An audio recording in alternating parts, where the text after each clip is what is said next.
Good morning, everyone. Good Good morning, good morning, good morning, CC. Good good morning, morning, baby. everyone in podcast land. Good morning, Party Marty and CC. Good Good morning, morning, Gina Gina. Lee. Good morning, everyone in podcast land. I just now finished sitting upstairs, Gina, for the last 25, 30 minutes with a bag of chips sitting on the table. Didn't touch them, didn't think about them. And I swear, as soon as I sit down this podcast, all of a sudden I'm hungry as a hostage. I don't know, right? See, it must be mental or something. I don't know what's going Must on. be. I try to do better, y'all, and I apologize, but I guess I be hungry. Maybe my wife ain't feeding me properly. Mm-mm-mm. Bad That's chance one thing of about that. us. One thing about us as men, we always blame everybody else but ourselves. All right, y'all. We always happy to be back in your home. I'm especially happy to be back because it seems like it's been forever for me. We had some doctor's appointments and stuff. My wife fell in love with an old guy in the 60s, a senior citizen.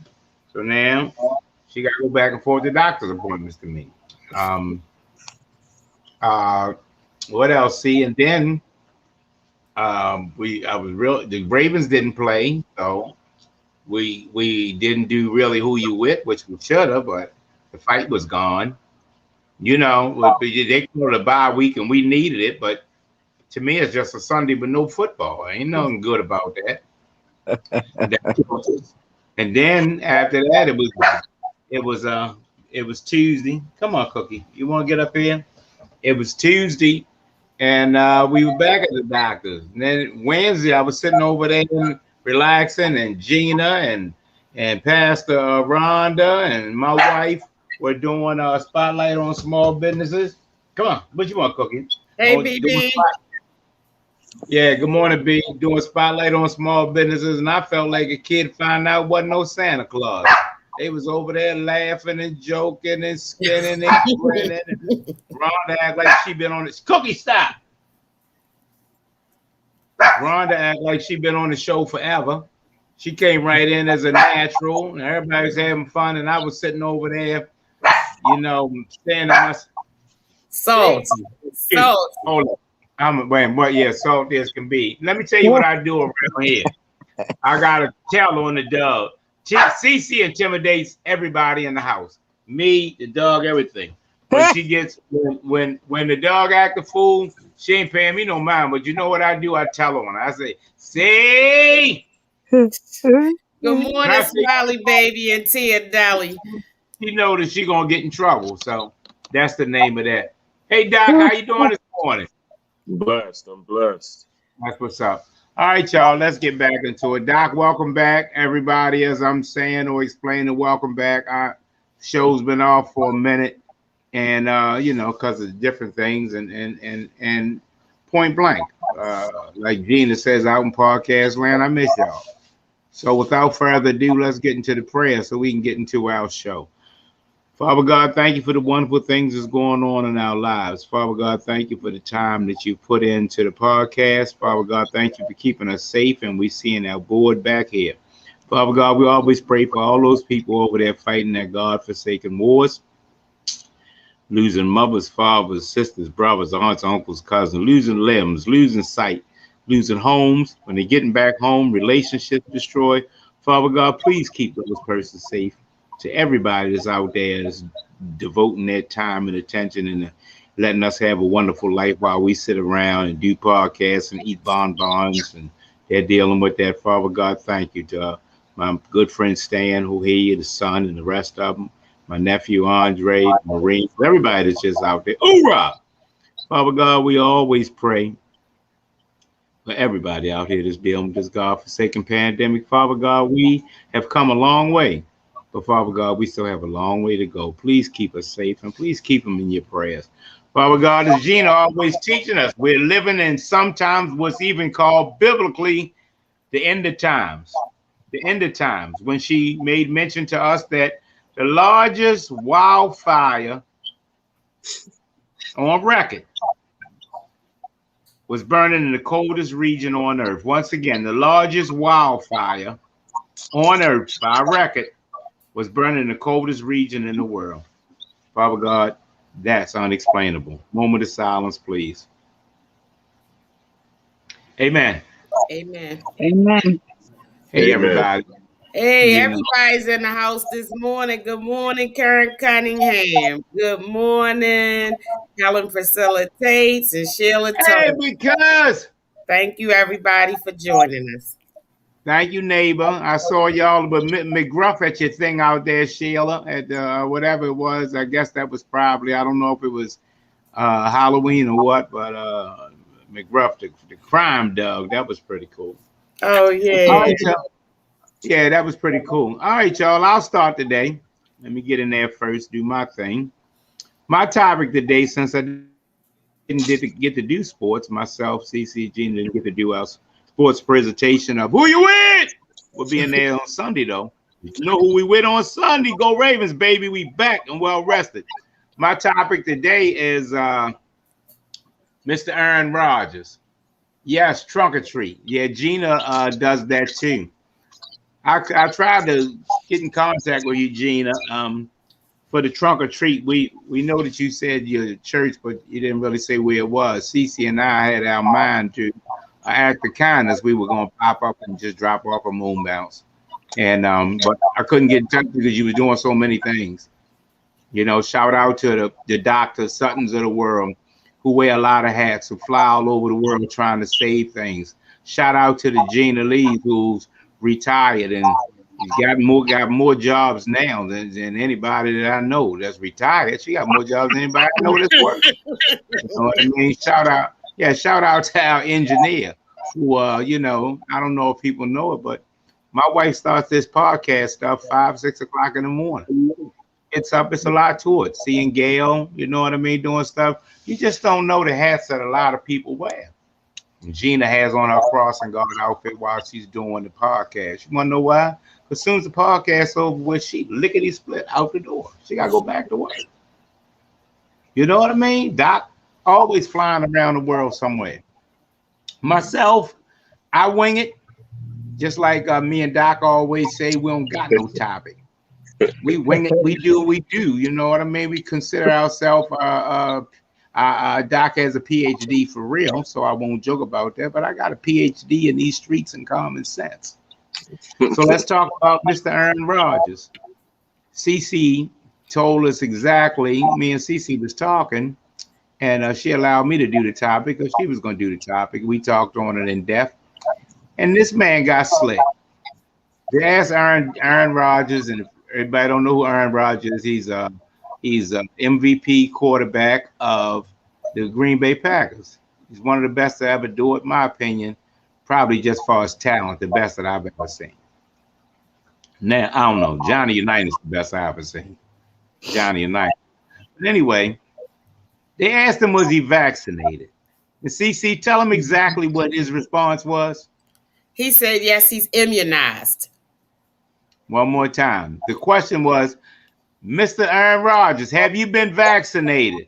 And his response, CC, was? That he's been immunized.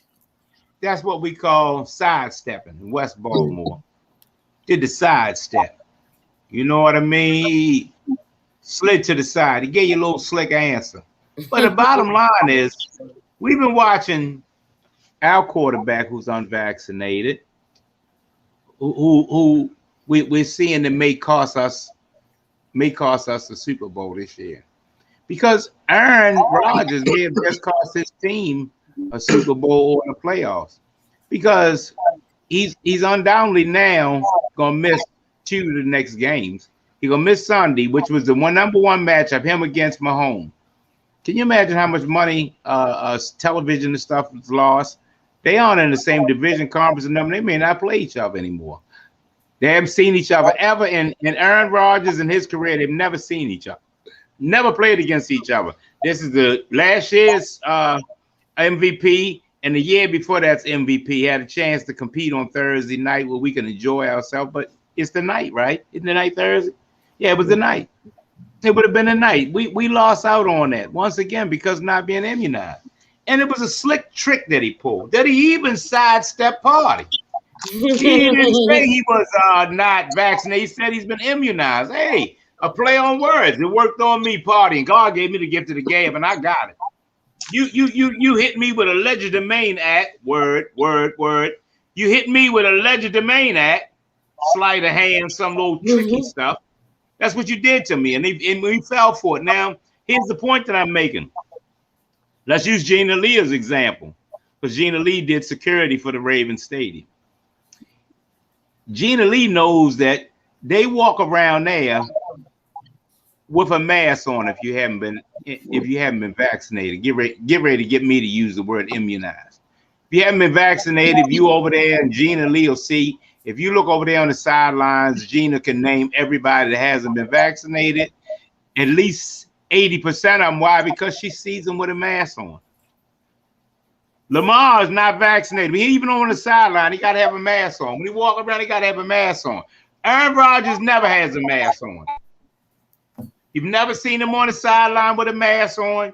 You've never seen him do a press conference with a mask on. He's been walking around the whole time. Now, let me bring this home. They said after finding out that he tested positive, drum roll please,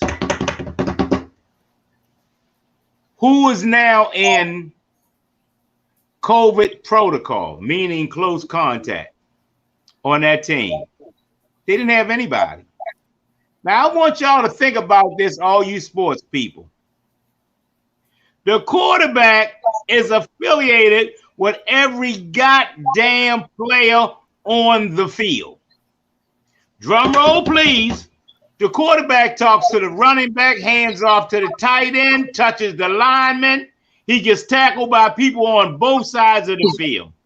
After he goes to the sideline, everybody gives him a high five, a hello, a good job, or get your damn act together. He is the most sought after, attention-wise person on the football field. More than the coach, more than the offense, more than the defense, more than anybody else, the quarterback. So far, they didn't put anybody in protocol. This man has not only affected his team, everybody on the other team tackling them, Ted. Everybody on the other team touching him, Gina. The Gina Lees is running around there, walking around, trying to protect you. You are now coughing at them. He don't have no mask on. Well, Gina, he can't go by Gina. She's a wrong example. Gina don't trust no damn body. Gina got a mask on. If you got a mask on and you had 10 shots, that's Gina's way. My wife does not as bad as Gina, but out in public, mask it or casket. My wife got a mask on all the time in public. Yeah, I got my mask on most of the time, according to the situation. Sometimes I think I'm okay. My wife and Gina don't never think they're okay. No. Now, this just showed you never know who's okay. Now, here's where we're doing.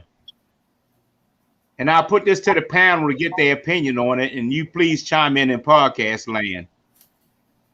Aaron Rodgers was taking, what was he taking, C, that he thought that the league would accept? He asked the league to make an exemption because he wanted to take homeopathic medicine, meaning that he wanted to get a treatment that is not regulated by the CDC or the FDA, by a holistic healer, somebody who considers himself a healer but isn't a medical doctor. Typically, these people use herbs and different things like that. And he had some of these treatments, right, see? Yes. And they said, he told them, oh, this is what I was doing. That's what he called immunized. He called himself being immunized when he had that treatment. Well, i.e., the treatment didn't work because he still got COVID. Treatment didn't work because he still got COVID. Now, don't get this twisted for you advocates for not getting the shot. We do know that everybody here has been vaccinated. We can all still get COVID. That is not a cure, getting vaccinated. It just means you won't get sick and die. That's what it means. That's it. You won't get sick and die. That's all it means. Aaron Rodgers can get sick and die. Lamar can get sick and die. I could be next to him. I may not feel well for a day or two, but I won't die. The league knew that they told him that what he was using was not acceptable. So, i.e., they knew, Doc, that he was not vaccinated. They knew it. Mm-hmm. They knew it. Not his circle, not the team. The league knew it. The league knew it, and they allowed this charade to go on. They allowed this. And now when it's all over with, what do we go back to? Is this why, wonderful people? Is this why again? I mean, let's be realistic. I just want y'all to know. I'm sorry to use up so much time, but this is a topic that I'm passionate on. Gina Lee is an educated individual, a historian, well-spoken, smart. My wife reads ketchup bottles. My wife is up to read. My wife, the engineer, is smart. You looking at a person there with a PhD. He has a PhD, i.e., that means Dr. Ted. Do you hear what I call him? Dr. Ted. Did you hear what I call him? Dr. Ted has a PhD. Therefore, i.e., he's a doctor. Why is it?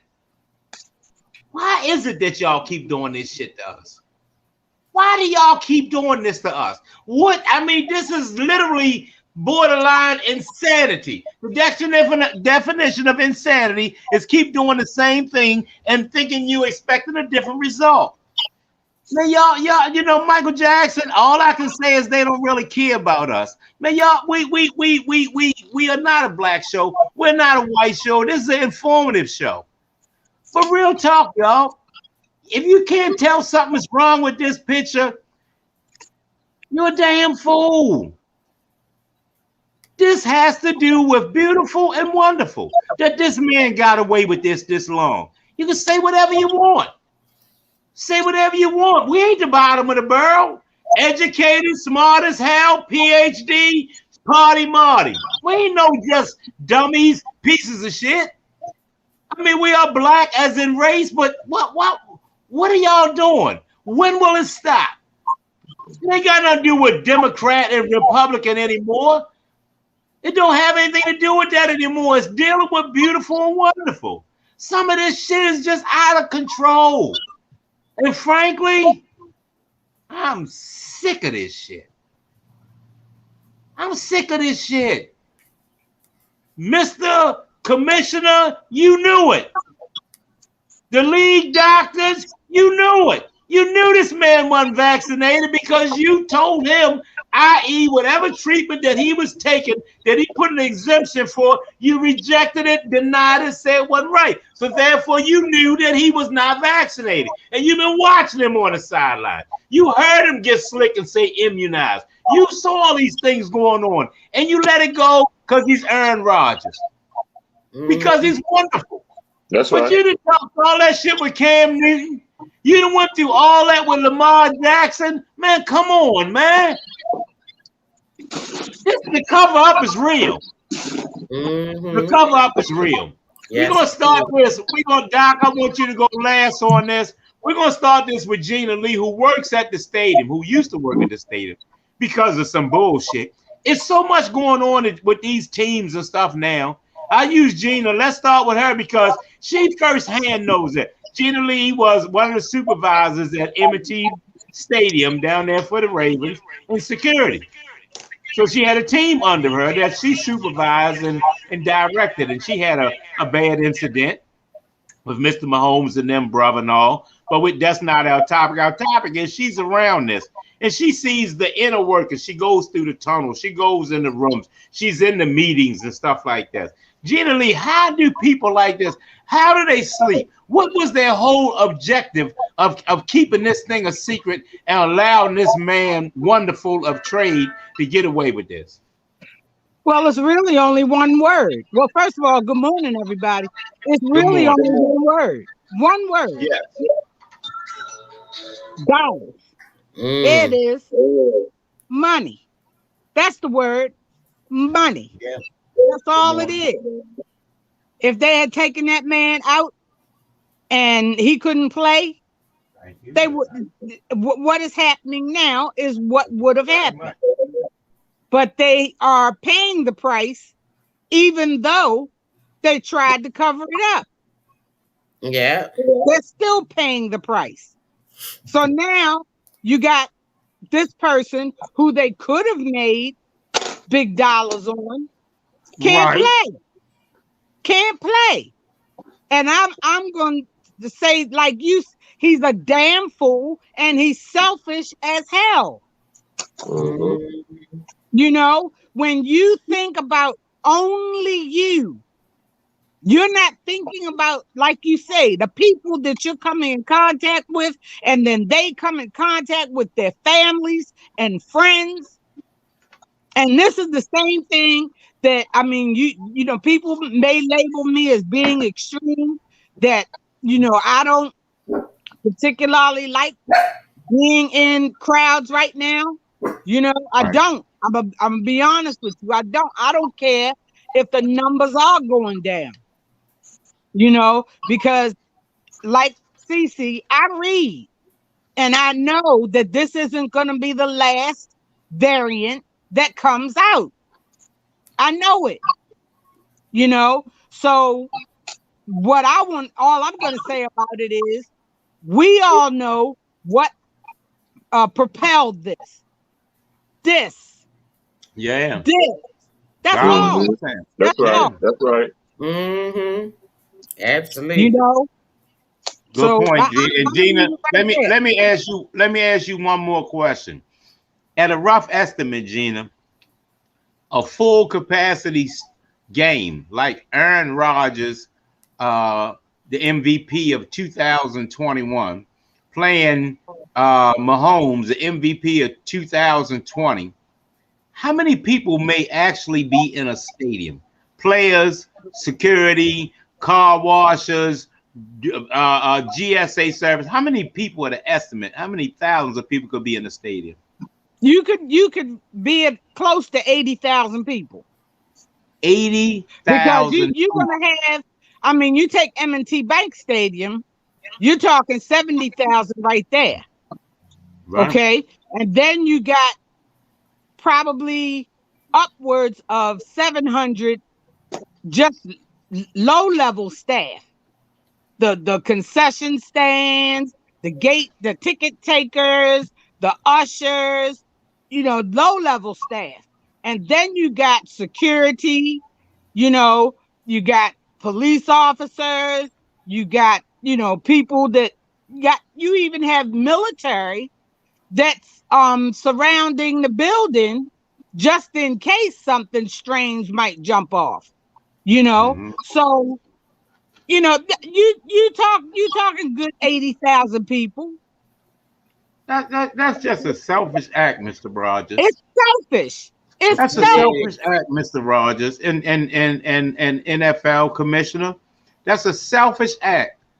That is a breeding pot. That's a breeding pot. 80,000 people can be affected by a few dollars and cents decisions. And once again, it's because of this. I don't care what you say. It's because of this. CC, get in there. Okay. I agree that that's definitely a super spreader event waiting to happen. But just for context, I wanted to give you the CDC's definition of vaccination. Vaccination is the act of introducing a vaccine into the body to produce immunity to a specific disease. Immunization is a process by which a person becomes protected against a disease through vaccination. However, a person can become immune to a disease when the body's exposed to it, meaning that a person can build up immunity by actually being exposed to the disease. So, say you have COVID and I come into contact with you and I get it and I clear. My body has produced some antibodies to it. So technically I could consider myself immunized. But that, you know, one thing that, because I am a word person, you know, I always pay attention. You have to pay attention to the exact details of what people say. The question that they asked Aaron Rodgers was he vaccinated? They did not ask him, was he immunized? And when he said he was immunized, they should have asked him to answer the question, are you vaccinated? Because he didn't answer the question. And that little play on words is probably what he's going to use to try to defend his actions. But in the real world, that is not acceptable, is selfish, is dangerous. And just like Gina said, 80,000 people. Talk about a super spreader event. You know what I'm saying? And then what about the team that he played last week? All the people that the quarterback that he walked up to and hugged after the game and said, good game. You know what I'm saying? All of these people technically should be in COVID protocols. And I also think that the NFL's direction on this whole thing is ambiguous at best, because they are saying that the teams can come up with their own protocols. However, the league will do the sanctions for people that don't follow the rules. So they have to come up with something. They have to come up with a better system than this, first of all, because every team should be following the exact same COVID protocols, and each team should not be able to make up their own. Because if that's the case, then how is the league the one that's going to impose sanctions when you gave them the free reign for each team to make up their own rules, so to speak? They have to have some COVID protocol. They have to have COVID protocols in place, but they get to decide how it's implemented. That's like six in one hand, half a dozen in the other. So that in and of itself does not make sense. But of course, we all know that we can walk around with blinders on about these situations. But you and Gina are both right. It was about two things. It was about this and it was about this. You know what I'm saying? And anybody who doesn't believe that, then welcome to the real world. And if you recall in the very beginning, they said back when we were just starting the pandemic, they told the NFL teams, any team that causes a game to be canceled was going to have to pay for all those people that should have been in that stadium. Their salaries, absolutely. That's right. Absolutely. Yeah. Good point, Gina. Hands up, hands up, hands up, Patty. That is exactly what I remember that, Gina. That's exactly what they said. So, and I think that as a matter of practicality, as a matter of sticking to the rules that they imposed, that Aaron Rodgers' team should be out. The last team that he played should be out. And the Packers should be responsible for paying those salaries. I mean, you can't make up a rule and then say it only applies in certain situations. It only applies, it doesn't apply if you're a VIP. It doesn't apply if you imagine if this was Tom Brady. You know what I'm saying? Like, come on, seriously. Hello. All right, 1 minute. Good point. See, before Doc gets in there to bring this home, let me tell you two things. First of all, they replayed that interview, and I watched that interview. The question came to him. He said, have you been vaccinated? And here's what his response was. And anybody wants to look at that clip can look at it. He said, yes, I've been immunized. Now, hear it again. Play on words, as my wife said. She's in the words. Gina, you in the words. Doc is definitely in the words. First thing he responded was yes. Mm-hmm.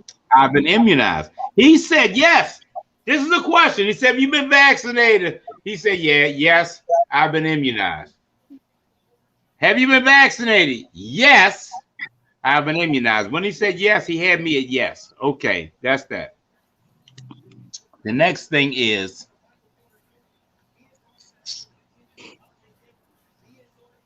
You do know somewhere along the line.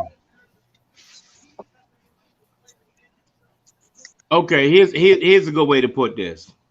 And Doc, when you comment on this, Doc, I'm gonna give you the floor when you comment on this scenario I'm giving you.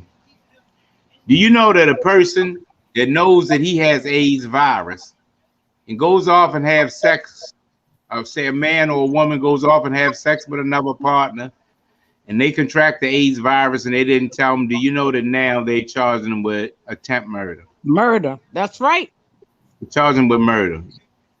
You didn't tell that person you had AIDS. You had sex with them, and you knew that now they got AIDS and they're going to die. They charge this happened in Wyoming, charging them with murder. Because the person didn't die, so they could only charge them with attempt murder. If she died, then the charge comes from attempt murder to murder. This guy purposely was having unprotected sex with females, knowing that he was a carrier. I just want to know,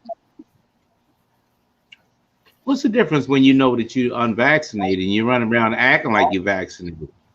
What's the difference when you run around and you buy a card from somebody, some dumbass doctor or something like that that's selling cards to go into the bar so we can sit back and drink, and now you don't have a mask on?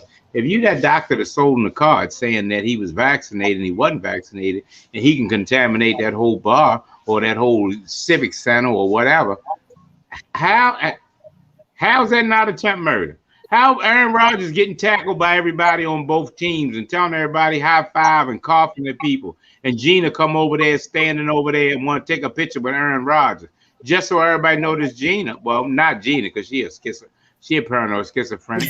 But me and Doc gonna pull our mask down so everybody knows it's us. I'm standing next to Aaron Rodgers. You think if I take a picture with Lamar Jackson, then one of my heroes, that I'm gonna have my mask on?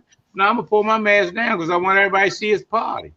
You know what I mean? Everybody ain't Gina. Gina gonna take a picture with the president with her damn mask on. She a paranoid schizophrenic. This thing right here, this pandemic, has put her in a position where she's afraid to die.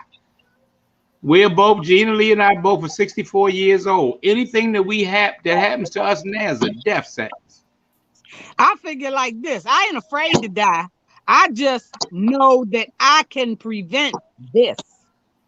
That's all. Okay, that's good. Yeah, that's better. Yeah, I like that because I'm safe. This right here is preventable.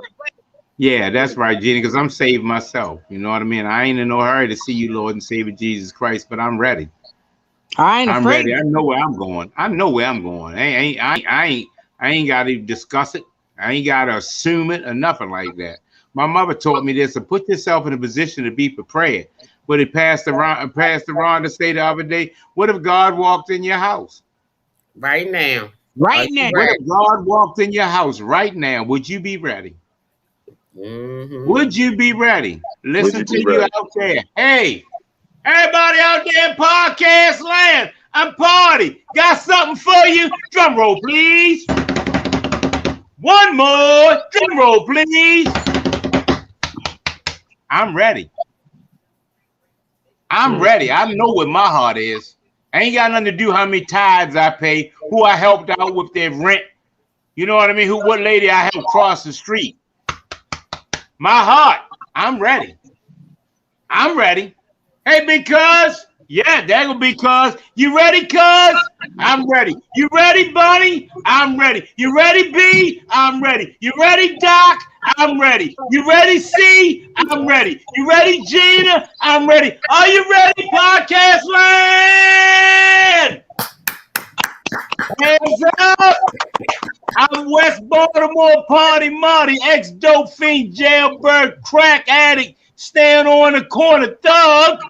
But now I'm ready. You told everything else about me, run tell that.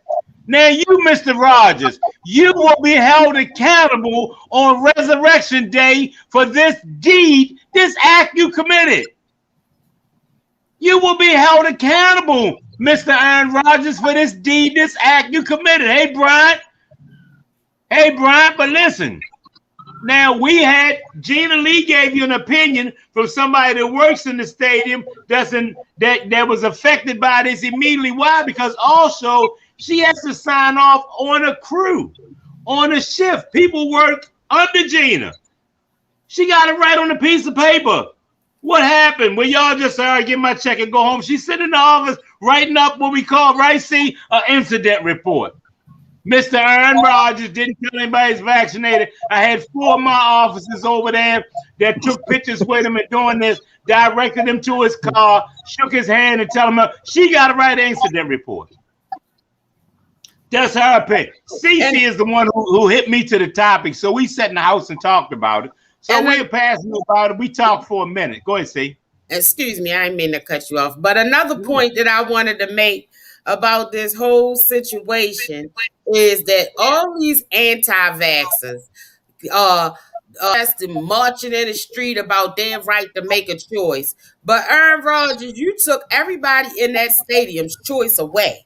Because if you're not vaccinated and I want to be around you, I think that full disclosure should be a thing. You know what I'm saying? I should know that you're not vaccinated, and then I should be able to make the choice whether or not I want to risk my life taking a picture with Aaron Rodgers or walking him to his car or giving him a hug. I should be able to make that choice. So it's a big thing when the people that don't want to get the vaccine, when their choices are taken away. But what about the choices that you take away when you expose vaccinated people to you and we don't know that you're not vaccinated? You took our choices away.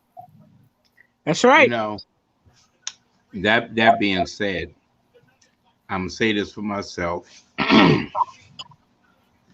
Doc always says, Doc, how do you tell a person's future? Show me your friends and I'll tell you your future. I want y'all to know my panel and my circle. Out there in podcast land, I wanted y'all to see exactly who I bring to my group. Who you get your information from. Historians, readers and nerds, and people with PhDs. This is what Simply Us is offering, y'all. We come back, talk about some regular stuff. You know, I hollered my big cousin. I don't care if Helen is my cousin or not. She's an awesome individual. But she had something that she said, God's grace and mercy. She said, that's all you need to get through the day, God's grace and mercy. But there's so much deceit and deception that goes out here, y'all, in the period of 24 hours. At work, at play. This ain't just people in the street, in the house. You know what I mean? At the stadium. You know what I mean? There's some bullshit. You spend your whole day trying to deal with this deceit and deception. All day long. It didn't used to be like this, y'all. It didn't used to be like this. Kids beaten, abused, raped, molested, abandoned. Bunch of damn men that don't want to work. You know what I mean? The drugs is running rampant. Come on, man. We gotta do better. We gotta do better. Now I'm gonna bring this home with my panel right now. You heard these opinions, and my last person to speak is a man of color, a beautiful man with a PhD. With a PhD. So as Gina always says, and always has her pen in her hand, I strongly urge you to listen to this comment. People pay for this goddamn stuff that we get ready to give you. They pay for you. Gina probably been researching everything all day long. You will hear 2 or 3 topics out of her.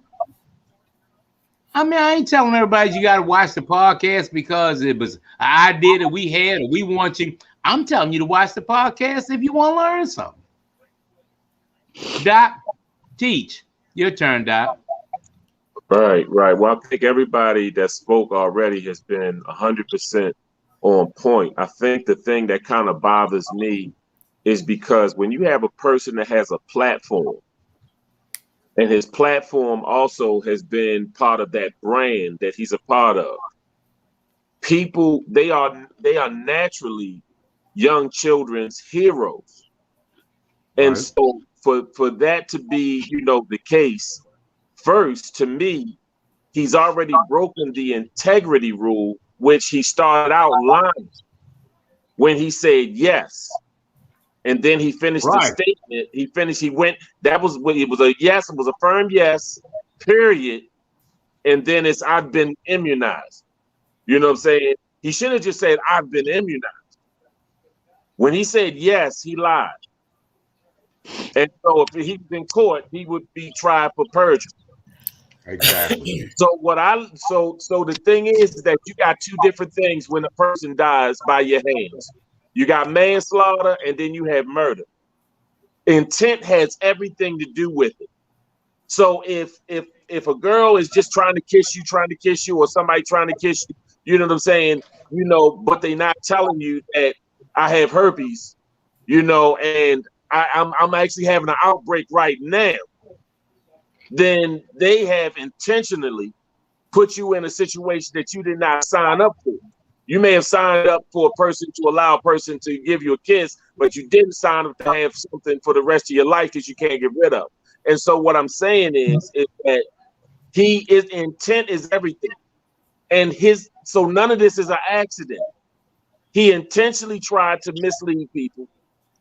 He intentionally chose not to get the vaccination, but try to, you know, make it seem like it's another person's decision, you know, and he really should have just been up front. And so now he possibly could have put a number of people in jeopardy. And this is where the problem comes.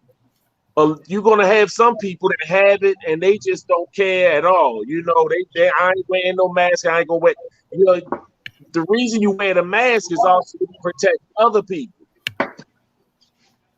It can protect you, but you know what I'm saying, it's really to protect other people. Exactly.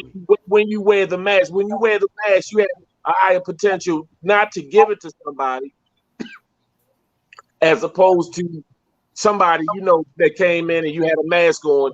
So it's more protection against somebody else. And so, you know, to me, you know what I'm saying, he needs to definitely be held accountable.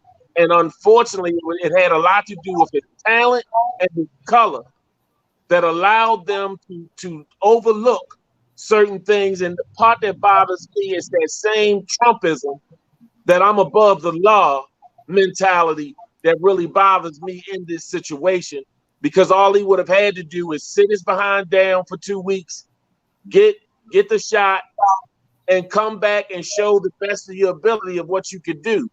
But now, because you chose not to, other people have to pay, and possibly, see, you might be, you know what I'm saying, a person that has it, but it affects you in no kind of way, and then you turn around and give it to somebody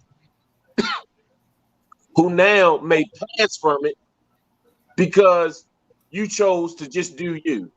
And so now I don't respect it, and I think they need to make an example out of it. Lil That's Johnny. the same thing. If you think about what they did to Kyrie Irving, you know, it's a different sport, but you know, they were like, bye, see you. You know, I mean, and we talk about one of their best players. And the owners of these franchises have to take some responsibility for that, Gina, because just like you said, the owner of the Nets, you know, imagine how much money that he losing without having Kyrie there. You know, there you go. But he said in no uncertain terms would there be a double standard. Right. And this is exactly what the point y'all are making about color is what I'm saying. They were quick to get rid of him. Absolutely. Right. They is quick to get rid of Aaron Rodgers. Absolutely. Why? You know, when you start scenario, it's just a different sport. Exactly, because Kyrie is just as talented in his sport. He's just as much of a money maker, brings in big crowds and all of that, you know, making a big contribution to the team. They ain't the same team without him, but they sacrificed all of that because it's not a double standard. It's all or nothing. Brian says, good morning too. Brian says, but what about the choice? Should people not have a choice? That's a good question, Brian. Oh, yeah. You know what I mean? You know what? It's funny you say that. On your couch. People should have a choice. People should have a choice. Everybody should have a choice. You have choice, but you do not have the choice to possibly infect other people. So you don't have to. I'm not making anybody take it, but you should not be in positions where you have to come in contact with people. So if you was like Lumberjack Joe and you in the woods and you in a log cabin, I don't care what you do. Darn But if right. you're going to be standing behind my child in Walmart and you possibly have it and you could care less, and my child can't get vaccinated because he's 9 years old, I got a problem with you. Darn right. Exactly. Yeah. And people should have, Absolutely. but all people should have a choice. You know what I'm saying? He should have a choice whether or not he wants to get vaccinated. And the public should have a choice whether or not they want to be exposed to him if he chooses not to be vaccinated. So your Back choice when- should not infringe upon my choice. Back Let's- when I was working on the ambulance, back when we, and they still do, you had to wear rubber gloves. There were people who used to say, "Oh, you got to put your gloves on before you touch me." Mm-hmm. It's not about, because, you're that, I ain't got nothing. I'm like, it's not about protecting you from me. It's me from you. Right. It's a two-way street here. I might Exactly. have something to give it to you. Exactly. I'm not saying you got anything, but the protocol says I got to wear these gloves.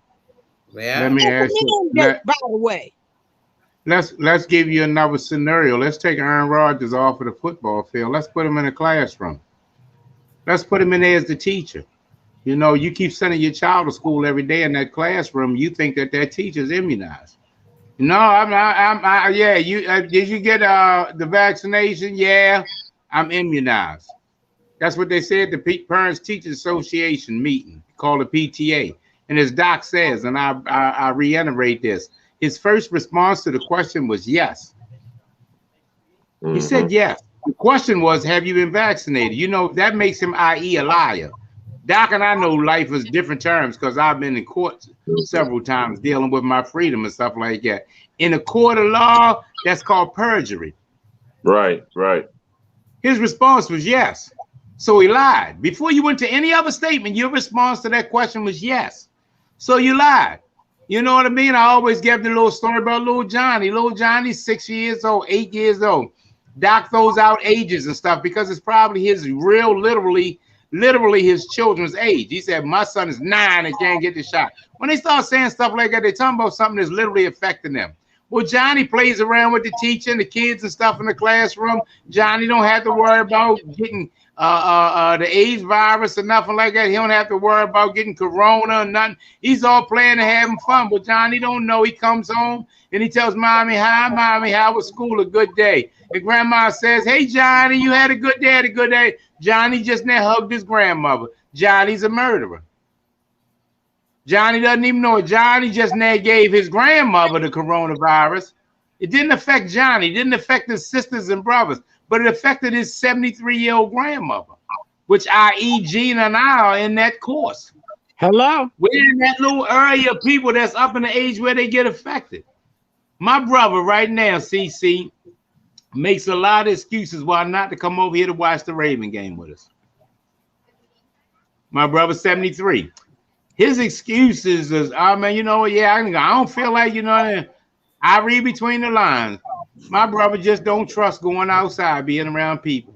Even over his brother. If it's just me and him watching the game, fine and well. But at my house watching the Raven game, it's 10, 12, 15 people. He ain't doing that. Right. And Brian said that people walk around with viruses every day in and out of stores, and it's your job to protect yourself, not others. He wasn't in court. It was an interview question. Yes, people do walk around every day in and out of stores, and it is your job to protect yourself. That's why me and Gina, you ain't coming nowhere near us without a mask. You know what I'm saying? Just point blank, period. But I also think that, as wrong as this may be, they pay you millions and millions of dollars because they're going to hold you to a higher standard. And you have to understand that as an athlete, as a public figure, as you take on a certain duty. So it's his choice whether or not he wants to get vaccinated, but the rules have called for everybody to be transparent about their vaccination status. And that's the key piece. That. That's the key piece right there when you said transparency. Because my real deal is if you really feel so strong about that, own it. Do you I'd have like been like, no, I Kyrie? ain't taking it. No, I ain't taking it. And no, I'm not going to take it. And that's all it got to be. Don't try to be a play on words. Go hard with yours. You Right. gangster. You gangster. You know what I'm saying? Go hard with it. No, I ain't taking it. I'm not going to take it. Okay, then that's cool. I'm not going to be around you. And then we're going to figure out which one is right. And which is going to probably be the one that's alive. You know what I'm saying? That's the one that was right. His and yes, his contract, Brian. I'm not gonna argue with you, but also I owe a duty to my family to try to make good decisions to keep them safe. Absolutely. You know, his contract didn't say that this was necessary, Brian, but I mean, we all know that when his contract was signed, this was not even a thing. But in any job that you in, if you go to work today and they say the new rule is that everybody got to wear blue pants and white shirts, you can't tell them, well, when I started the job, we didn't have to wear blue pants and white shirts. You are an employee. You are a member of the organization. So you have to follow whatever rules they set in place along the way. You know, go ahead, John. No, I was just going to say real quick. I had an amazing weekend. I was speaking up in Dallas, Texas this weekend. I mean, I spoke to everybody from youth to the Black Panthers to the community and everything. But I had a chance to go to the Potter's house, you know, where TD Jakes was. And do you know, out of all them people, he called up a couple people, and I was one of the ones. He called me out the crowd to prophesize over my life and to pray for me. And I'm saying that is that I came up there and I ain't take my mask off. So he still ain't see exactly who it was. I told him who I was, you know what I'm saying? But to me, it didn't matter if it was TD Jakes or Obama, you know what I'm saying, or whatever the situation was. You know what I'm saying? It had something to do with, I'm more concerned about making sure that I protect my family. I'm not afraid of getting COVID. I think that if I get it, I'm going to make it through it. I mean, I've always thought that. I'm a strong dude, you know what I'm saying? I'm in good shape, the whole nine, but I'm not taking no chances with other people. And that really should be the mindset. You know what I mean? What would be wrong with taking the chance of wearing a mask? Let me tell you, Doc, great points. Dina, great points. CC, great points. We all got a few topics. I'm proud to be the start of this topic because it was something I wanted to discuss, and I'm glad that everybody was as passionate on it.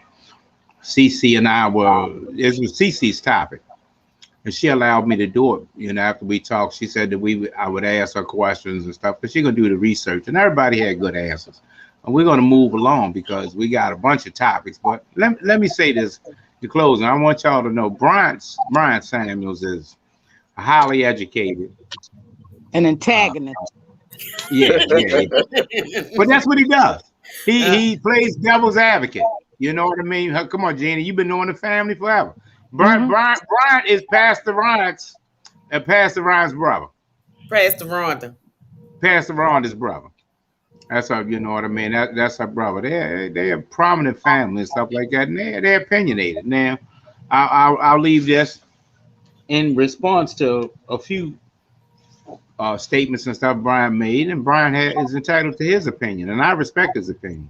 I'm always going to. I don't have to agree with with Dr. Ted, but if he got a PhD, believe you me, I'm gonna respect his opinion. I have a gentleman friend, Raynor Roberts. I don't agree a lot of stuff Raynor Roberts does, but he's a degree carrying world traveler. Gina Lee don't just come and talk about stuff; she do some leg work. And as I say to everybody, if it sounds like I'm bragging on my wife, it's because I am. My wife's smart as shit. So she gets on my damn nerves a lot of times, but I respect her opinion because I know she got an opinion. But like I'm saying, Brian, two of the things that you said, well, it was a question in the interview. So i.e. that means to me that you think, okay, if it's a question in the interview, it's okay to lie. So that i.e. that just makes you a liar. You can get to an interview and lie. You can say, yeah, I didn't do this. I didn't take steroids. Okay. It's only an interview. You're not in court. That means you're a liar. You know what I mean? That definition of a liar is a person that tells the untruth. Let's start off with that. Aaron Rodgers, everybody in the panel, everybody in podcast line now is officially a liar. You know who told you that? Your parents at a young age. You just told a lie. He told a lie. They asked him, has he been vaccinated? He said no, first of all. The second thing is, when you say, are you a role model? Charles Barkley said, I'm not a role model. And I agree with Barkley. I ain't no role model. I ain't no piece of shit neither. You know what I mean? Mr. Aaron Rodgers, what you did was a heinous act. And I only give you my opinion. That was a heinous act what you did. You know what I mean? And this goes deep. That's why I started with this as color. Gina started with this, dollars and cents. CC said a play on words, trickery, legerdemain act. And Doc said everybody that answered was right. Everybody that answered was right. This was color. This was dollars and cents. This was a lie. It was color. Gina said it was dollars and cents. My wife said it was trickery, a play on words. And the person with the PhD board at home just said it was just a bold-faced lie. You can give it any kind of slick name you want. And Brian, like I said, I respect Brian's opinion, but Brian said because it was only an interview. So because it's an interview and you're not in a court of law and you didn't put your hand up on the Bible, it's just okay for you to be a liar. That's what you're saying. Okay, it was only an interview. It was an interview. It was in church. It was talking to the kids. He lied. Mm-hmm. That's just right. Just like if you cheat in class, you could say, "Oh, I just cheated in the classroom. This wasn't the real SAT." Cheating is cheating. Lying is lying. You cheated. You're a liar. You know what I mean? It was a slick play on words that you used to try to do something. And look at the situation. And now they're not making a big deal about it. But this goes all the way back, as Doc said, as Gina said, as CC said. That girl smoked some weed in Montana. In Montana, the Olympian, weed was legal there. It's a play on words. Why you put out the Olympics? Why you put out the Olympics? Because the Olympics got their own rules. They didn't care that you was only in Montana and you smoke weed. In Montana, you could smoke weed. Kyrie Irving was told that he did not have to take that vaccination, in case anybody doesn't know. The question you asked, Brian, you know, it wasn't in his contract. Everybody don't know that about Kyrie Irving. They told Kyrie before this pandemic stuff started that he did not have to be vaccinated. A lot of people didn't know that. They interviewed him the other day. They told him that he didn't have to be vaccinated. Then later on, that's how he came up with that, oh, okay, I can play, but I can't play here where they've made it now a state mandate. Another state that doesn't have the mandate, I can go over there and play. He didn't just come up with this. They interviewed him. He said, I ain't just come up with this. That's how come you got caught in that I can play away games but not home games, because in New York, the state mandates that you can't play, you can't be on the team or anything like that in the state of Maryland. The state of New York, you have to be immunized. But in some states, you don't have to be immunized. That's why Kyrie thought he could play on the road. Okay, if it ain't in this state, then I can play here. He didn't just come up with, I'm going to play on the road. No, they told him that he didn't have to get vaccinated. And then they told him, okay, well, it ain't got nothing to do with us. The state of Maryland said, the state of New York says you got to do it. Okay, I guess I can't play in the state of Maryland. I'll play on the road. And they let him keep practicing and all that to this day right now. Kyrie Irving could still play away games on the road where it's sanctioned and it's legal for him not to be vaccinated. But the team said, I can't keep running these plays, Doc, that's for you in Boston or Brooklyn, but now I can't use the same plays another time. That was their idea to tell him he couldn't play. So I'm saying there was two sets of rules. So y'all, before we move on from that, I want everybody to know my opinion. Awesome job, panel. Awesome job, panel. Before we leave the topic, can I say one more thing? His last comment was about religious exemptions. The only person that's going to judge you, if you saying the Muslims or Islam or whoever are not getting vaccinated, okay, The only person that's going to judge you is the man above. I ain't got no problem. I have no problem whatsoever with a person's choice not to get vaccinated. You don't want to get vaccinated, fine. My problem is that if you choose not to, that you stay with either people who are not, or you stay away from people who are, and keep, so I can stay healthy. You know what I'm saying? I'm not, you know, I don't, as far as religious groups, only the man above gonna judge that. You know, you do know something else. And I'm gonna get a closing before after Gina gave hers, I'm gonna give you mine. We're gonna have a closing thought on this topic, because this was a good topic. My closing thought on this topic, that was a good point, Brian, that you said about, you know, Muslims and stuff like that. But let me let you know something in case you don't know. And Dr. K can speak on this. Me and Gina fancy ourselves world travelers. We call ourselves world travelers because we vacation all over the world. We ain't going to no conference nowhere to talk with no gang members and nothing like that. I'm going with some Mai Tais, that with some drinks, that steaks big as my head. We going on vacation. We leave on it's November. Where we go this month? See, New Orleans. Where we go December? New York. And where we go in January? Florida. You feel me? In the winter, I make money in the summer so that I can vacation every winter. We go somewhere every month. We go on vacation. I want you to know this though, Mr. Sanders, and everybody out there, to the Muslims and stuff. If you ain't got that shot, you ain't getting on no boats and you ain't getting on no planes. Don't let nobody fool you. Doc is a world traveler. He know. If you ain't got that piece of paper to get on that airline, your black ass ain't getting on that airline. You ain't going nowhere in the world. See that they asked us for that from off the grip, didn't they? Yeah. You got to pull out your shot information like you pulling out your license and your passport. And they asked for it.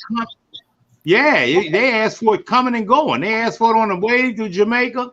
They asked for it in Jamaica. They asked for it on the way back.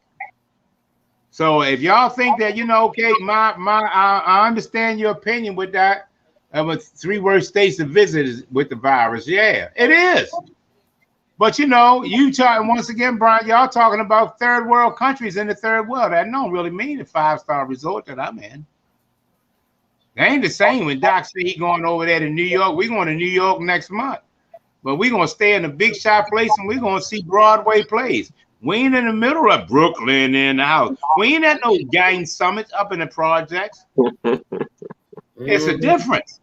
So just because you say you're going to Jamaica, Brian, don't mean you're going to that part of Jamaica. And those are the 3 states that have high COVID rates. But just like you said, Brian, it's up to you to protect yourself. You know what I'm saying? It's up to us to be fully immunized and have our booster shots. Now, is that a guarantee? Absolutely not. But does it make my chances better? Absolutely. You know, the whole thing that people fail to realize about these vaccines is that, first of all, we all know, we're not kids here. We all know that there's no guarantees in life, period. You know what I'm saying? You could get vaccinated and you could die. You know what I'm saying? But an intelligent person, a thinking person, in my opinion, would like to give themselves the best odds. And that's all I'm saying. I want to give myself the best odds. Does this mean that I won't catch COVID? Absolutely not. But I want to give myself the best odds of surviving if I do so. Just okay, Doc. Last talk, closing thought on that topic. Yeah, I mean, you know what, and the thing is that with being in America, I mean, we were built by rebelling. We were built on, you know, that. So I kind of get and understand, but I think that to me, they need to take that. Sometimes it's just better to be safe, more safe than sorry, you know. And because to me, I'm like, you know, if they had grocery stores just for people who wanted to not get it, if they had schools just for people who had, you know, who were parents and they wanted their children not to get it, you know, and the teachers there, they didn't want to get it, and they had schools like that and different things.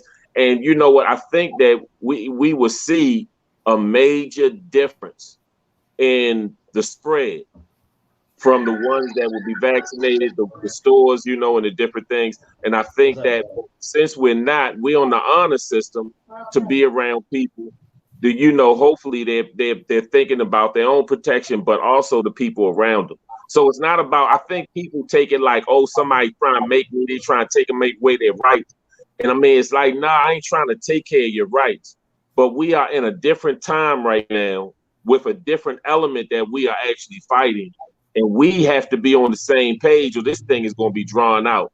Because really, if everybody was on the same page when it first kicked off, we wouldn't be dealing with this thing. We wouldn't even be dealing with this right now if everybody, when that thing really kicked off and it was in December and it wasn't even here yet. I think if we had just been proactive and everybody had been on the same page, but because when that president was doing all that talking about, I ain't getting it, don't get it, trying to take away your freedom and everything else. I mean, it was so unfortunate that people with platforms was trying to coach people to not do it. And then I watched specials with people who were on their deathbed saying they wish they had taken the shot. People in the nurses saying that they were talking about, they thought it was fake news and they see that it's not. Or like the story of the son who kept on partying, kept on doing this thing, came home, visited his mother, you know, and then they caught it and both of them died. And his sister, and he is alive, and he the one that gave it to them. And I think so to me, when I hear these kind of stories, I don't know about everybody else. And I'm the type of person, I ain't afraid of anybody inhaling or exhaling. But I will try to do something different because I don't know what the end is going to be. I don't know what the outcome is going to be of all of this. I would rather be safe than sorry. I'm sorry. Go ahead. We try to get away from this topic, but I agree with you 100%, Doc, because when I looked at the news yesterday, I saw them thousands and thousands of people standing at Dealey Plaza waiting for JFK to come down the street. Did y'all hear about that mess? Mm-mm. I heard it. Oh my God. The daggone QAnon people, thousands, not hundreds, thousands of them standing in Dealey Plaza where JFK got shot. They absolutely believed that he was coming back yesterday.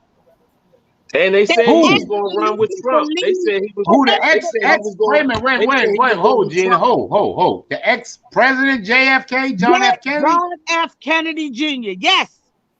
So he was coming back where? Trump's vice president. The father. They expected him to drive down the street. Yes. They had signs. The same place he got shot. The same place he got shot. Well, you know, something is. Hey, hold. Yeah, hold for a minute. Come on, that's the topic. I'm confused as hell. JFK, who's JFK? President John F. Kennedy. Who got he's shot? He's dead, isn't he? Yes. The one who got shot and killed. Yeah, he's dead. 60 years ago. Yeah. So what are you talking about? How's he gonna come down the street in the car? No, they said he was going to be Trump's vice president. He said he was going to be Trump's vice president when Trump runs. Yes. Yes. Is this a joke? Is this a joke or y'all serious? No, I am dead serious. Look it up. You can look it up. You it was people in the plaza waiting for a dead. Is people in the plaza waiting for the dead man to drive down the street in a car? Yes. And they interviewed some of the people standing there. The lady said, and I believe, because this is what they believe. They believe that JFK survived the gunshot and that he's been hiding out all this time. Even if he was hiding out, he'd be 100 and some years old. I was about to say, and exactly how old would he be after being in hiding for all these years? They believe Michael Jackson is hiding out. They believe Tupac is on I saw Tupac. It's ridiculous. Well, I ain't waiting to see Elvis. If you see Biggie or Tupac, I'll go see it. Brian Samuels said they was waiting for the son of the president. They were waiting on him too. They were waiting on both of them. They went to John Dealey F. Plaza Kennedy because Jr. that's where JFK, the father, was shot.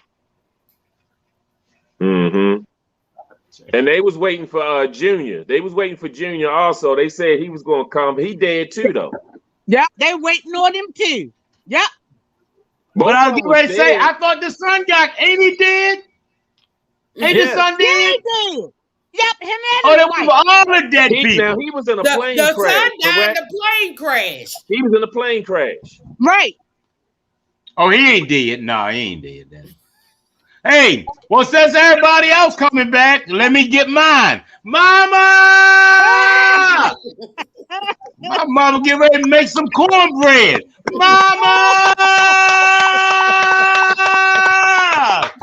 If everybody else coming back, y'all get ready to get some real cornbread. Because my mother wasn't bluffing with that cornbread.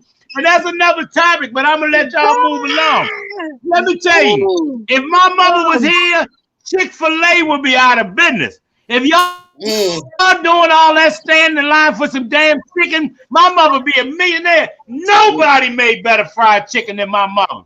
If y'all in line for 20 minutes at Chick-fil-A, that's all you getting is some damn chicken. Some chicken, my mother would be a trillionaire. Her chicken, are you crazy? Hey, y'all, let's move on. I'm glad I did good. I had a good time. Hey, Doc, me and you don't got no topic, but we can talk on it, though, can't we? He stole that. Oh, we talk on it. Yeah, we can talk on it. You know what I mean? Hey, Gina, there you go, baby. That was a good one, y'all. Let's go, Gina. What's your topic today? Let's talk. Oh, shoot.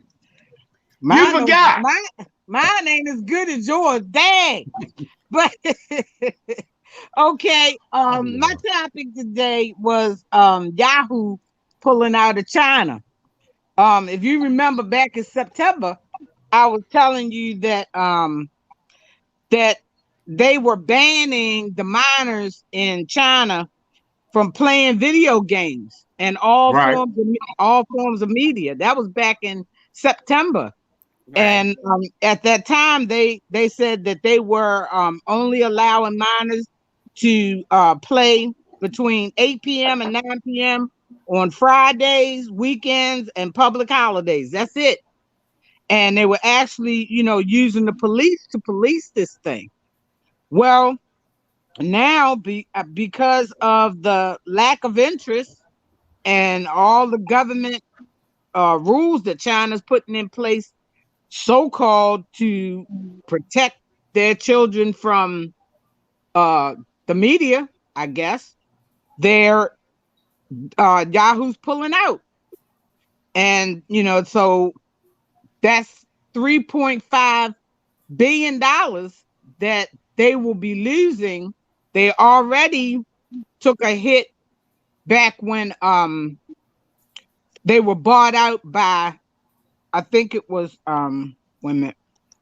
they were bought out by another company, and at the time they lost money then, and now they're going to lose even more by pulling out of China. So it's just, it's like this things like this just make me think that wow, a global entity like that is just gonna bow out. I think to me, I think that Yahoo has been on its deathbed for quite some time.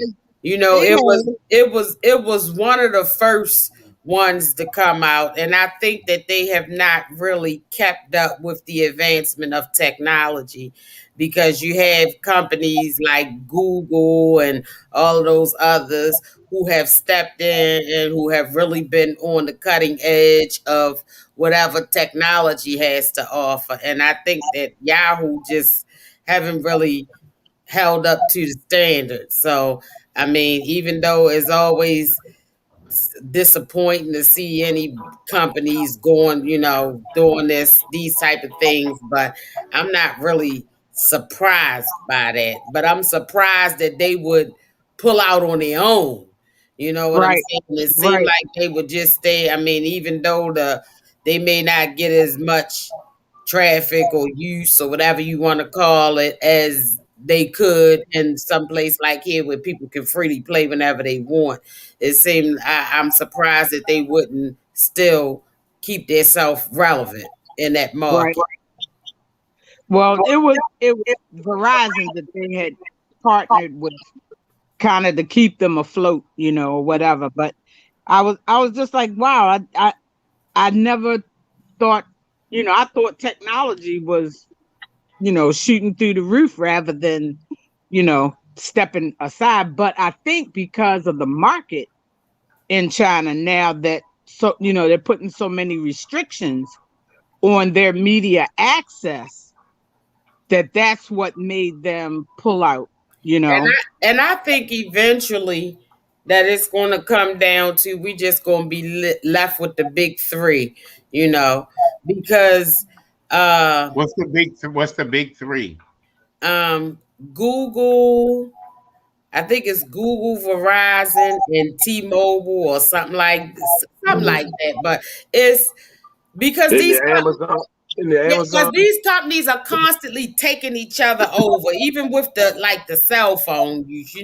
Somebody bought Sprint, and then Sprint became a part of T-Mobile, and all of this kind of stuff like that. So you got Google and Microsoft, who seem to be the two internet providers that are really staying on the cutting edge of coming up with this new technology and keeping itself relevant in the market. And I think that eventually that those companies are going to wind up absorbing companies like Yahoo anyway.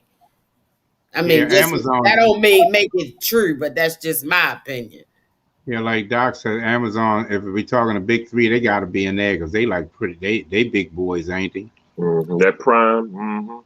Yeah, Yeah, but I'm talking about like internet and cell phone providers like that. I think Brian said Amazon is number one. Amazon has really, because they got video, they got music, they got Amazon is a mega giant out here. So Hey, on your topic, Gina, if I can intervene for a minute. My son-in-law, when we went to get CC's truck, he's a big shot at the car dealership, my daughter's husband, and he was telling us about what CC the chips. The new cars have chips in them. Right, they have those computer chips, and he said that there was a scarcity of new vehicles because they can't get the chips to put in them from China.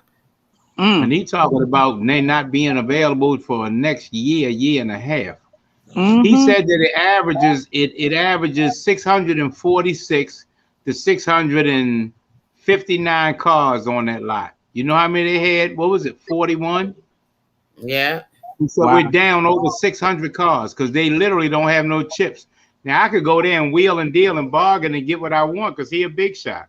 But you can't wheel and deal and bargain when there's only 40 cars on the lot. They selling them overpriced and walking out the door. You know what I mean? The one that CC's truck that we bought.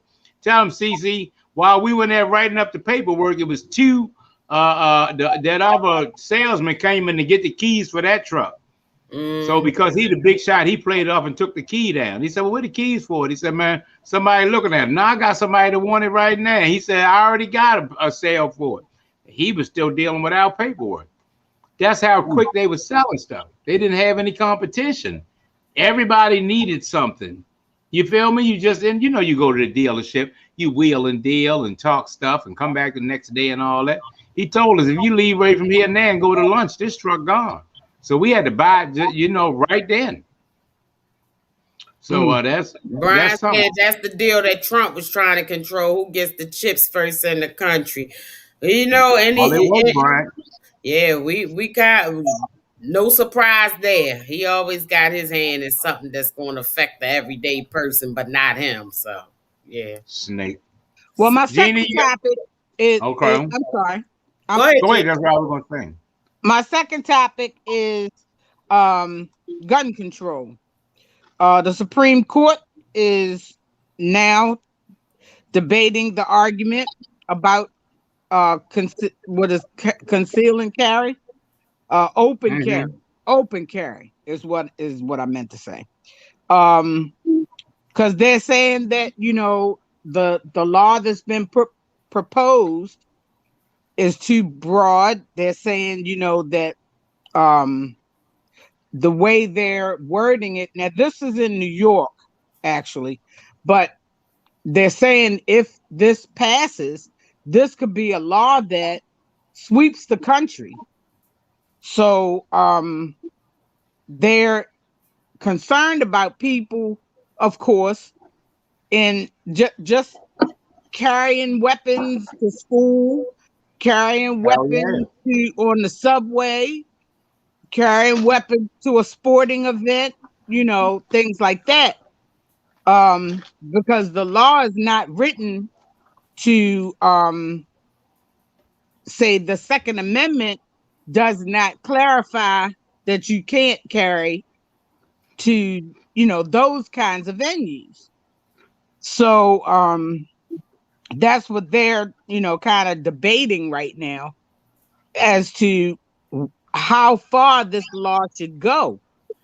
I mean, you got states like California, Hawaii, Maryland, Massachusetts, and New Jersey that have regulations in regards to carrying, but you got 20 some other states that are like, carry it whatever kind, wherever you want to go, carry.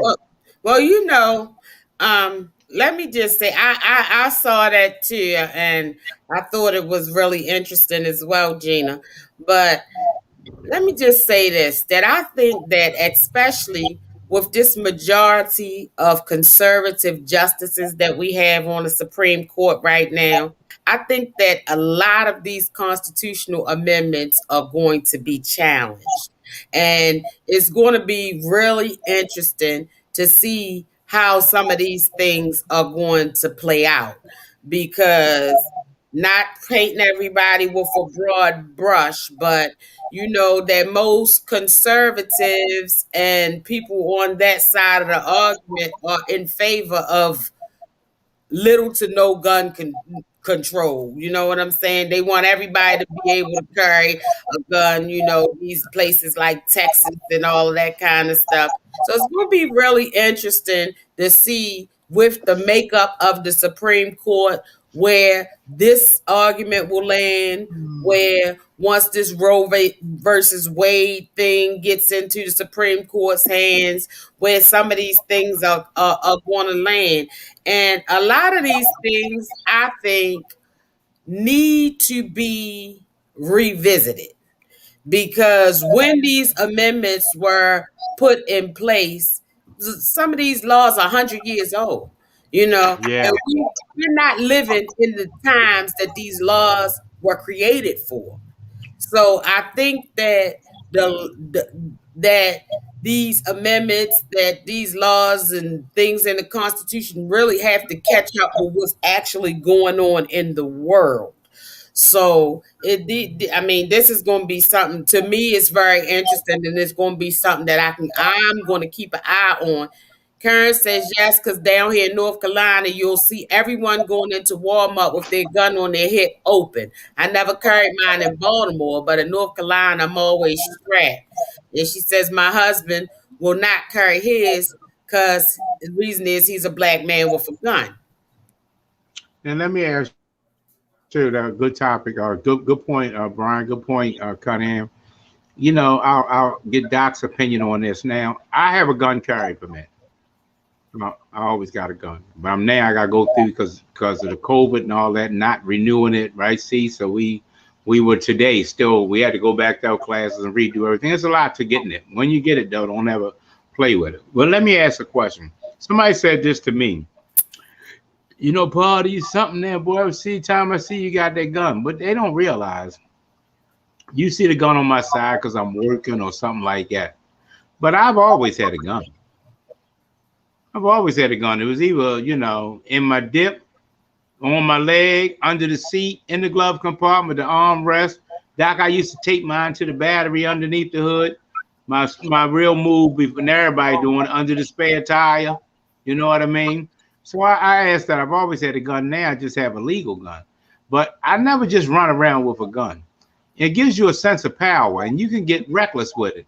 So y'all see Doc now with a PhD, but when I came up with Doc was famous because he always carried a shotgun. He literally, everybody that knew him, we knew Crazy Ted back in the day in West Baltimore, knew that it's 80 degrees outside. He got lambskin on. Why does this brother have on a lambskin that's 80 degrees? Because, Doc, what was your weapon of choice, Doc? Sawed-off shotgun. Doc always walked around with a sawed-off shotgun. So I want to get your opinion on that, Doc. I mean, because I got anger management issues. You do some stuff to me, Jack, I can go from here to there real quick. Everybody that know me know that. So I just want to know, what is it like, Doc, with people, they start talking about, like Gina's topic, people running around with guns all over the place. What is it like, Doc, when you always got a gun on you? A person like you that always has a gun. You're an intelligent individual now. But back in the day, when you had anger management issues and you always had a gun on your side, did you feel a sense of power?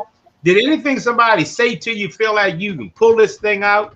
I mean, just give us a scenario on a person that always, like I'm saying, Doc, literally, we knew him for always carrying his gun. What is that like? In fact, my motto was like the credit card, never leave home without it. But I will say this, I used to have 2 rules in my crew, and it was never let the guy who can't drive, and never let the crazy guy hold the gun. Because you got to understand that I did have anger management problems, but I was also good with the hands. So if you came with the hands, I wanted to give you the hands. If you came with the bat, I had that too. But I wanted people to know that I was carrying, because see, Baltimore, it ain't, we know how to show out when we want to. And so it wasn't necessarily that I wanted to harm somebody as far as with that. I wanted you to know that if you want to do that, we can have a day at the OK Corral, and I'm ready to, and you better bring your lunch when you come. And so what I'm saying is that certain places, I don't think should have full carry, open carry like that. I think certain places, meaning like that works for certain places out in Boise, Idaho, and different places in Texas and different things of that nature. And, and unfortunately, they do have more of those school shootings. Unfortunately, they do have more shootings and stuff like that. But for the most part, that's not normally the case. But, if we had it open and carry and people were able to just do that, most of the time, that's for the only people that you see really carrying guns like that. Most people just assume you off-duty police officers. So they don't really question you if you got it on your hip. They just think, oh, they probably an officer or something like that. But if we had more without the venting of mental health issues that's going on out there, because see, that's a part that don't have nothing to do with crime. A lot of times they check your background, your criminal background, but they don't necessarily know that you didn't have to see a therapist, that you ain't right, that you seeing visions on the wall, that you hearing somebody whisper in your ear to take him out or to go hurt him, go harm him. And I think that, and by us being so condensed, Baltimore is a very small city, meaning everybody on top of each other. So that's why they call it Smartimore. You know what I'm saying? So you're going to run into people that you got beef with, but also we're going to have a lot of people that have mental health issues. And if they have access to guns and open carry for just anybody, I think that, we could be looking at something a little different. And the more people that have guns, really, that makes it accessible for guys in the streets to take your gun. A lot of people, they just got it for show.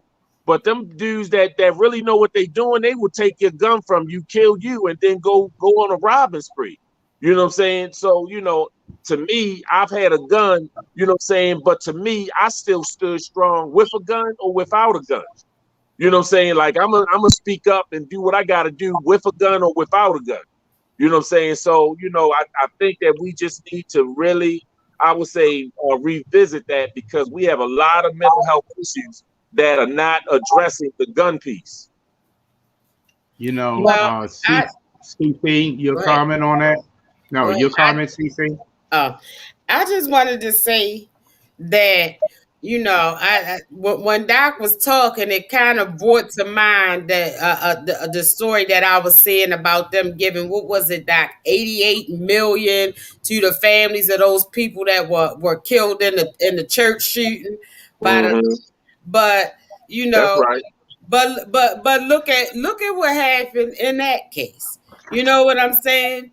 The systems that they have in place just simply do not work. So they have to come up with, I mean, this young man, what was it? Dylan Roof was his name. That was the one, that's it. whatever his name is. He was vetted. He went through the system. They checked him out, but he slipped through the cracks. Right. You know what I'm saying? So they felt like they gave those people money because it was an error on their part. Anytime that you have any process where human beings are involved, and even computers, there's always room for error. And when those type of things happen, just like I said, it's no perfect way unless we go with this one right here, like Brian said, take all the guns away. You know what I'm saying? That's the only way that it's going to be perfect, which is something that's never going to happen, because we know that our conservative, wonderful people will die before they let somebody deny them their right to bear arms. But Right.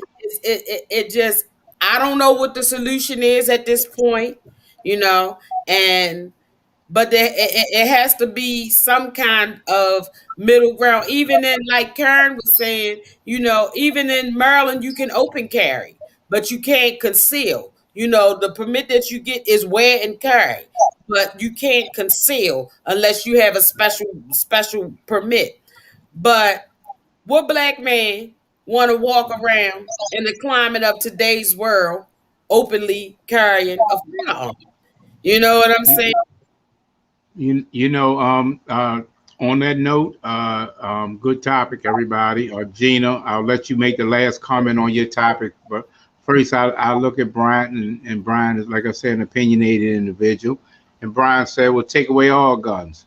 Well, I agree with you, Brian. Like Doctor always says, hey, everybody get the vaccine or nobody get the vaccine. Mm-hmm.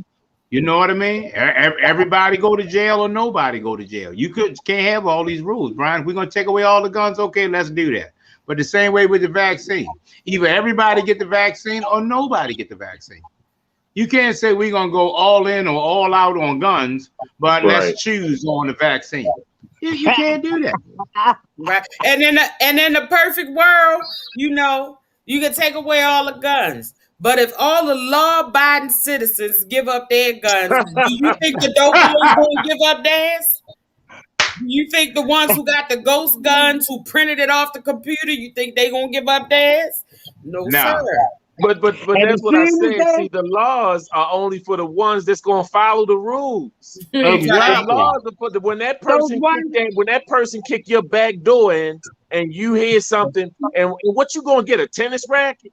You know what I'm saying? And they coming up the stairs and this, that, and the third. You know, I'm a law-abiding citizen. I love the Lord and everything else, but I'm gonna do like that movie on a Brooklyn Tale. I mean, I'm gonna lock the door so they can't get out. That's you know, you came here to harm my family. You're not gonna be able to leave now. And so, you know, I look at it a totally different. But those rules only people who follow the rules it apply to. And they're not the ones who they need the laws for. They not applying for no permits to carry a gun. They just had a young boy in Woodlawn that they just got a gun off of him. You know what I'm saying? And you know, in the high school, he didn't apply for no, you know, permit. You know what I'm saying, to get to open and carry, you know, no firearm to take in school. Shit, he drove the stolen car to the school. They found a gun in the stolen car. Yeah, you know, I don't know. Hey, y'all, nobody has even taught them how to do wrong the right way. See, I used to have a class to teach them how to do wrong first, and then we can get them to do right. Because right now they do wrong. Hey, please, while my wife has stepped away to go get a cup of coffee, please don't tell her when she come back. I took the firearm carry permit with her son. I took her son over there. He's in security too. I took him over there, oldest son, Mike, quality kid. And I don't know how to tell my wife. And please don't tell her when she come back. When we went to the range to qualify, he shot a 97.3. Woo! Now, how do you as a damn teenage kid shoot a 97.3? Joe, please don't tell my wife he shot some guns before, Doc and Jana. We don't just get up. Hey, please don't tell her. When she get back, don't tell her I said nothing. That's why I said we not gonna have to tell her. No. Oh, hey, listen. I shoot. That's right, Brian. Video games. Don't be talking about my baby. Yeah, video games. Yeah, video games on Northern Pulaski. Don't run. Get from behind the trash can. Bust him, yo. This boy was pop, pop, pop, pop, pop, pop, pop, pop, pop, pop. I'm over there. I'm making sure what the hell I do. Okay, that's right, Kern. He just followed directions. He got that from his mother. Kern, don't you be jumping on side, snake. Wait till your husband find out you use the name Cunningham and your name Taylor. See how you deal with that. AC, am I froze? You froze, but your voice not. Well, that's all you need to do is hear, party. Hey, listen, I did something over there. I might hit a pause button or something. I don't know. I'll figure it out.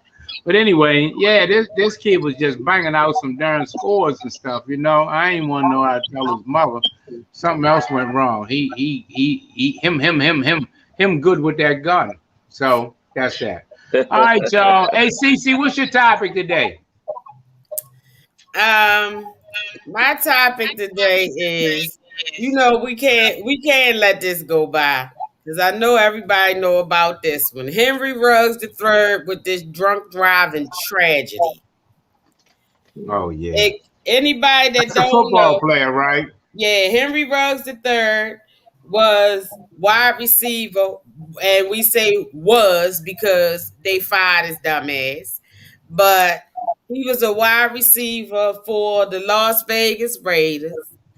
And he was 22 years old. He was found to be drunk. Okay, Brian doesn't know, so let me start from the beginning. He was, like I said, 22 years old, wide receiver for the Las Vegas Raiders. When last week he was driving his Corvette at 156 miles an hour. Jesus. And he, of course, in a residential area 5 miles away from the Las Vegas Strip. And, of course, he got into an accident, hit somebody's car, rear-ended it. The car that he hit, there was a 23-year-old woman driving. The car immediately burst into flames. Oh my God. The woman and her dog were killed. Oh my God. After he was arrested hours later, he was released from the Las Vegas Raiders. And it was him and his girlfriend in the car. And they received minor injuries, were out of the hospital the same night. And he is out now. The state wanted $1 million bond. He's out on $150,000 bond. But just like all the legal experts are saying, regardless, this young man is in a hell of a lot of trouble. He is facing, I think, 22 years in jail for the main charge on the indictment, which is vehicular homicide, I believe, and for the lesser charges of DUI and any traffic violations, he's facing an additional 6 years. And don't forget, they always find the gun. Oh yeah, and he had a loaded weapon on the floor of the vehicle. They always find the gun. They say, I mean, his only saving grace in this is, and it's not going to be any saving grace because this is too serious, is that he has a clean record, and he's never, he's never been in any trouble. And they said his only thing is that he better show some remorse when this comes back in. But in the end, ain't nothing is going to save this young man. Yeah, he's going to jail. Yeah, his blood alcohol level was 0.161. Damn. And the legal limit is 0.08. Damn. So that's twice as much. Twice as much. And this is just tragic. First of all, he done forfeited a $4 million a year contract. He was the number 1 overall pick for the Raiders in 2019 and from the draft, and he's had 24 receptions for 469 yards and 2 touchdowns this season for the Raiders. So based on what's currently known about this case, Mr. Ruggs III, 22 years old, has just really ruined his entire life. And somebody's going to steal his girlfriend. Exactly. And somebody gonna sue him. She was in the car, so that's going to be an interception, all right. It's going to be an interception, all right. Yes, indeed. Yes, indeed. Intersection. Hey, let me get in there first. Wow, y'all know I'm old, so I gotta say stuff while it's still in my mind. Let me tell y'all something else. His ex-girlfriend now because he broke. Yeah, he broke. Cause she in the car. First, she gonna sue the insurance company. You know what I mean? Because she was in a passenger in that car, so she gonna sue his insurance. But here's the thing. Here's the sad part about stuff like that. And let me tell you, he's affected generations. Mm-hmm. He was they from Alabama or something like that. He had took his family out of the ghetto. He signed in 2019. It's 2021. So in 22, he was gonna get his real contract. So if they're giving him $4 million a year, I mean, this boy Brian Samuels, so this boy a beast. They're gonna start giving him $40 million. That's how good he was. He's a beast.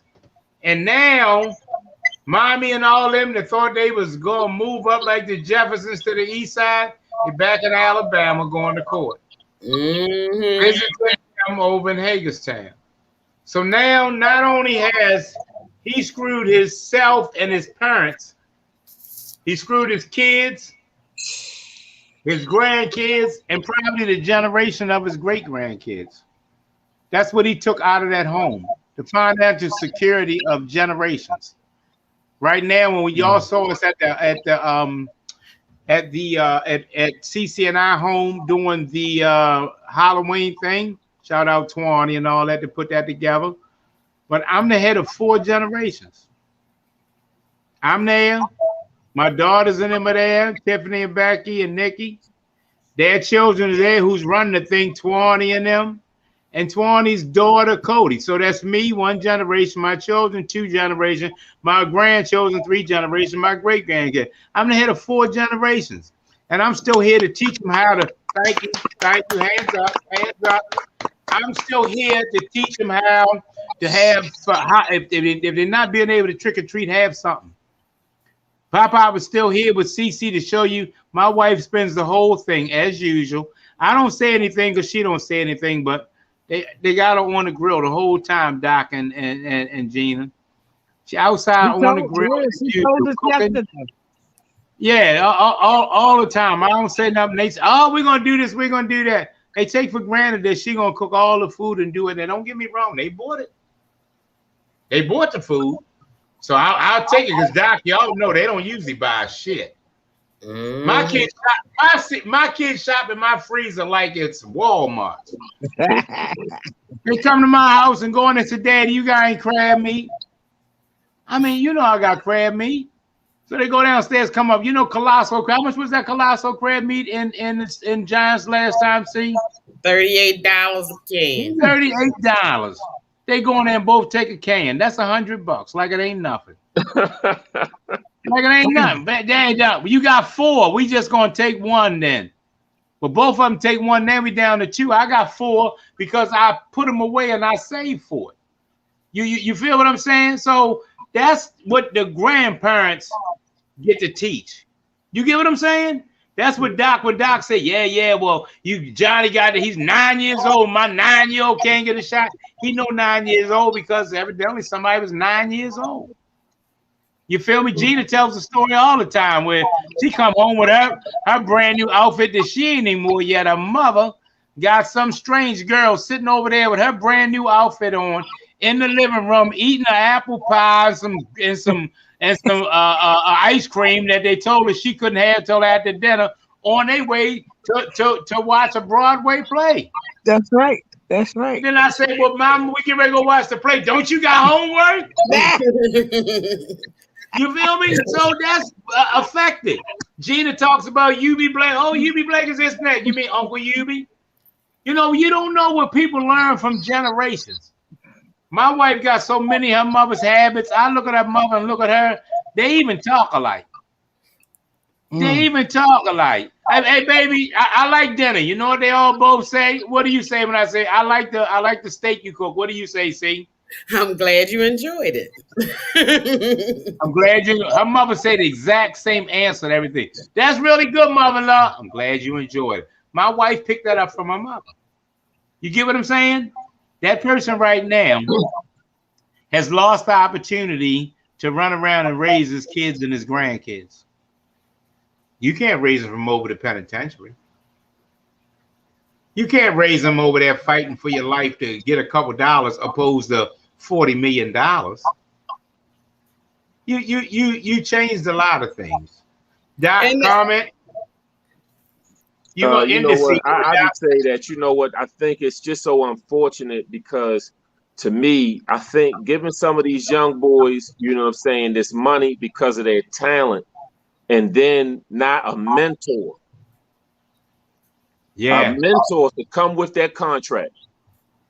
A mentor should come with that contract for you to receive all of your money because you're going to tell me that a person coming from the projects now 20 years old, and you give him $1 million in there, and then $3 million on the back end, and then $150,000 cash that you can just play with, and you still got your ghetto friends. I'm gonna be real honest with you. That's setting him up for failure. To fail. It should be mandatory that you have to check in with your mentor or you will lose money. It should be mandatory. No young boy should have just free reign, you know, with that kind of money, you know what I'm saying, without somebody investing something else into them. Because a lot of times when you have talent, you surround yourself with yes men. And no matter what you say, it's yes. Nobody don't say you too drunk to leave the house. Nobody don't say that you know what I'm saying, man, you don't take that girl in that room and go raw with her. You know what I'm saying? Be like, no, I don't care if she sound like she moaning saying no. The moment she say no, leave. Yeah. Don't touch her because you are an ATM machine. And people are waiting for you to fall into traps to take it away. Right. And you are only as strong as the weakest link in your chain. And so he should have had a mentor and strong people around him. How I say 7 strong friends around him so that they can have time.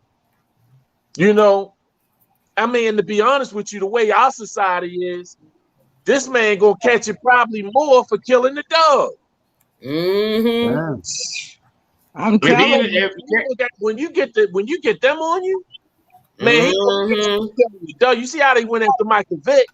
Right, they relentless. Which was the craziest situation because anybody know if you got a crew Your crew is supposed to take one for the team, and I'm gonna get $1 million when I come home. Mm-hmm. I'm not gonna let the boss man take the fall, but I know my family gonna eat, and I know I'm gonna eat.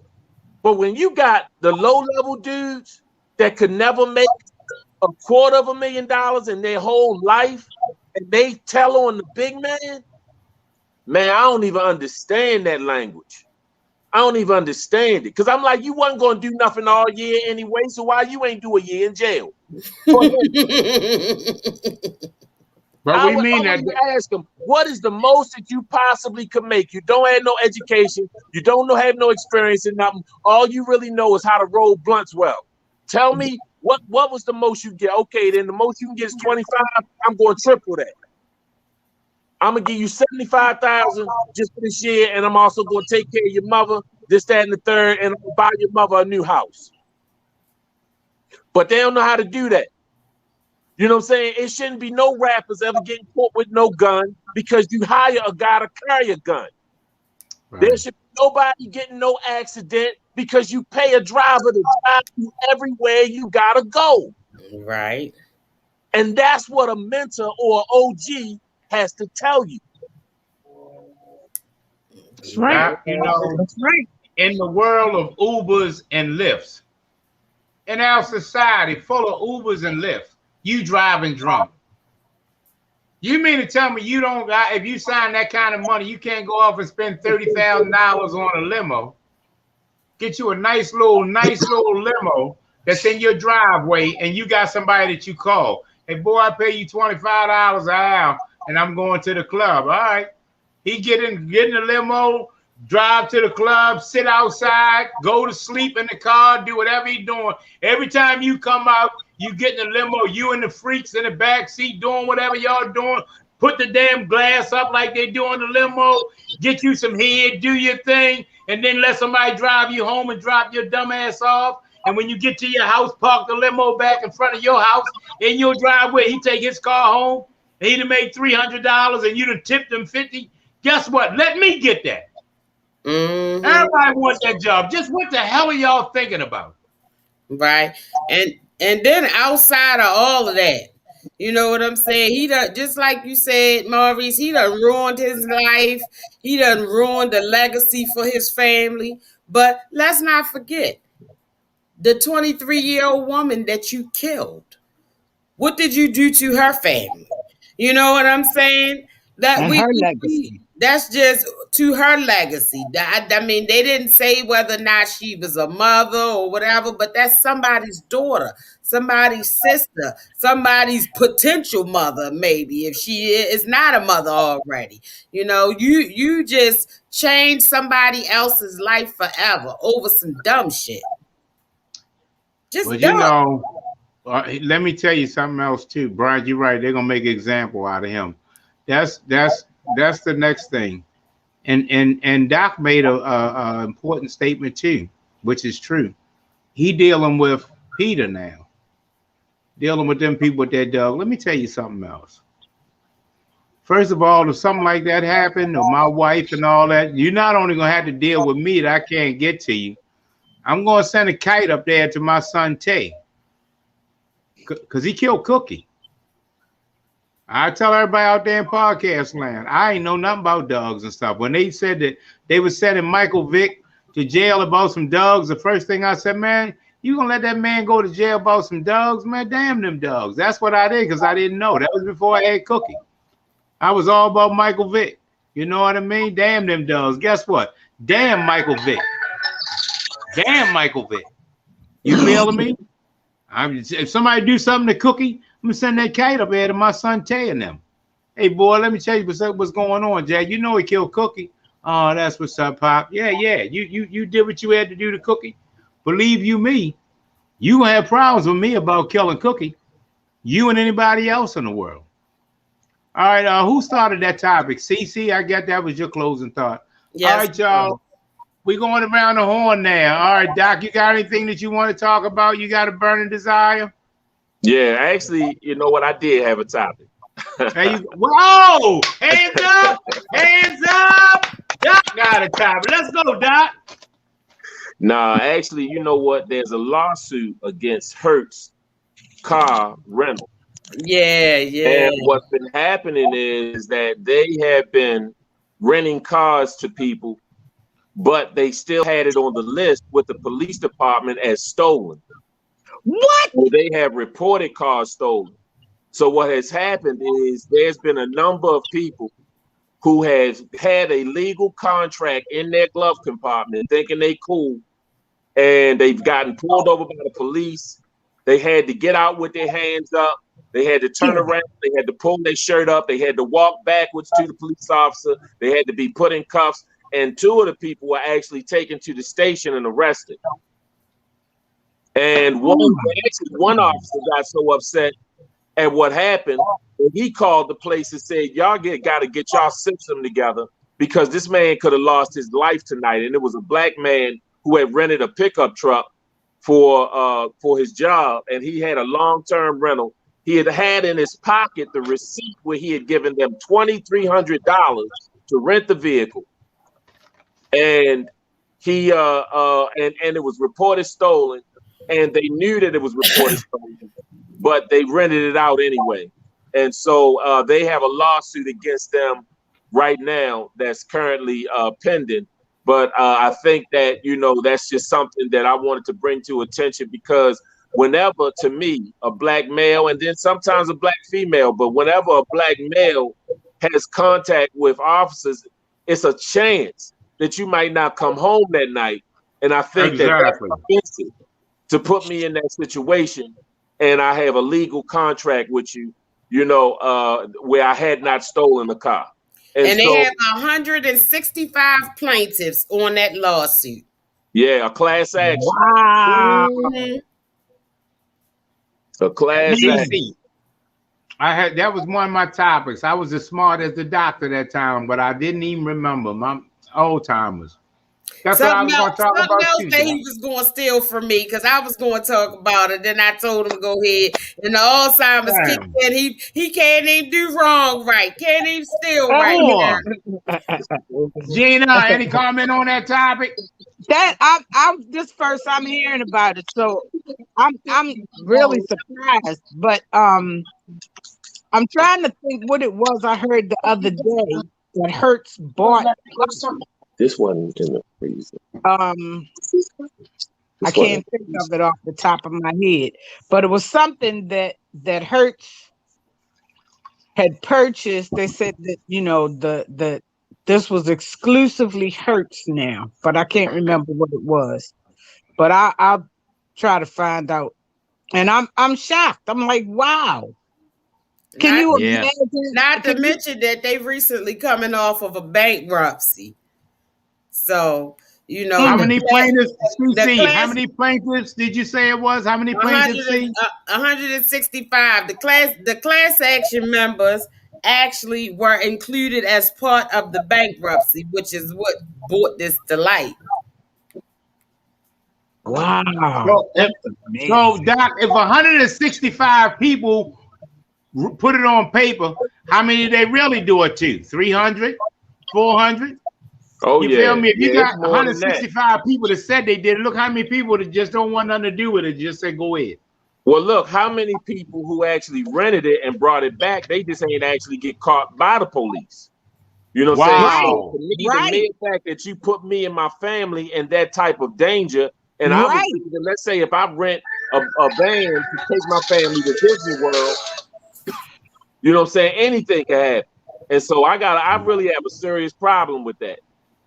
And not to mention the fact that, I mean, some of these companies, when they commit these grave injustices, their response is just so crazy. You know, their response was that a lot of these people have kept these vehicles long past the rental date and blah blah blah. Which was a lie. Which was a lie. And then once you get the vehicle back, you know, from the person that kept it beyond the rental period, and the next person rent it, don't you have a duty to call the police so they can take it off the list? Yeah, that's proper business. All right, y'all, we've been here. That's our time. Closing thoughts, Gina Lee. Oh my gosh. I don't even know where to start. I'm gonna stick with what I said yesterday. Write your own headline. That's all. That's all I can say. Just try to do something kind this week. Something. Pay it forward. Do something. Take the what's the doc say? Adopt a grandma or something. Do something positive. Yeah, that's good. CC, closing thought. First of all, before I get into my closing thought, let me say hello and congratulations to my good friend Carol Kryptonite McNeil Higgins. I see you on here, Carol. She just got married. Congratulations, and we wish you and your new husband a lifetime of happiness. Hey, baby, is that Looky Ham? Is that Looky Ham? Yes, it is. That's one of my nurses. She fun. I love her, but she from the country. You know what I mean? If she get mad at you and she tell you, Looky Ham. Once Carol can tell you, Looky Ham, you better get ready. Let me tell you, who you think you're talking to? Looky Ham. She hit you with that North Carolina Looky Here. Throw your guards up, Jack. Throw your guards up. She ain't playing. Who you think you talking to? Looky here. I'll get another job. So that's Carol. Congratulations. But I just wanted to say that. But in closing, I just want to say what I always say, and which is a random act of kindness. And by random act of kindness, I always try to remind everybody that it's not always about dollars and cents. Sometimes it's a kind word. Sometimes it's a kind gesture. Sometimes it's just to pick up the phone that you used to be on Facebook all day and call somebody and say, how you doing? How was your day? And don't want nothing. Don't call or ask them for anything. Don't call or tell them about your problems. Just call to find out exactly how they doing, So I'm always big on telling people to commit random acts of kindness because they always come back to you. And you never know when you may be the person that's in need of a kind word or a kind gesture, So you gotta, just like Gina said, you gotta pay it forward. And as always, I'm going to say, tell everybody to continue to be vigilant about COVID. Wear the mask, get the shots. If you're coming up on your time to get your booster shots, inquire about it with your physician or whoever you need to inquire about it with. But stay vigilant because even though the numbers are going down, Russia's on lockdown right now. Things are not, we're not out of the woods yet, and we're heading into flu season. So, we have to remain vigilant because sometimes what you may think might be a cold or the flu may be COVID. So just stay on top of that. And as Gina says, mask it or casket. Thank you. Hey, Doc, closing thought. Yes, I think it was another amazing show, with a lot of emotion and feelings in it, informative to the people. And I just wanted to just share, I think I briefly just shared it. I had an amazing weekend, and to get called up out of all of the people that was there, for TD Jakes to pray over me and prophesy and a lot of things. He was straight on point. It was really, amazing. And so I just wanted to share that, as far as with that. And also my daughter's Sweet 16, event I'm having is, coming up this Saturday. So keep us in prayer with that. If I could, I would lasso the moon for my daughter. Thank you. Didn't you say you was going to what Dallas? Is it, Doc? So what's that? Didn't you say you was going to Dallas? Well, yeah, I just got back from Dallas. Oh, okay. I just got back from Dallas. I spoke at the Black Academy of Letters and Arts, and then I spoke to the community. And then I, just like I said, I went to the Potter's house, and TD Jakes had actually, prophesied over me and everything. It was crazy. You know what I'm saying? Because I was leaning back. I was like the Matrix. I was still on my feet and my back was all the way back. He was praying for me. It was really something though. You know what I'm saying? But it was amazing. It was amazing. Wow. So I was sharing that. Well, happy birthday to your daughter. Happy birthday, young lady. Hey, so what is the Sweet 16? what does that mean? What do you do at a Sweet 16 party? Well, I don't Or how? really know. I guess you do what you kind of plan to do. You know what I'm saying? Now, for her personally, she wanted to have just a certain number of her friends, and she wanted to have an elegant dinner, you know, and everything, you know, just for a certain number of, you know, friends and different things of that nature, just to celebrate her being the Sweet 16, you know, and the whole nine. So, you know, that's just how it So is. So, where are they doing it at?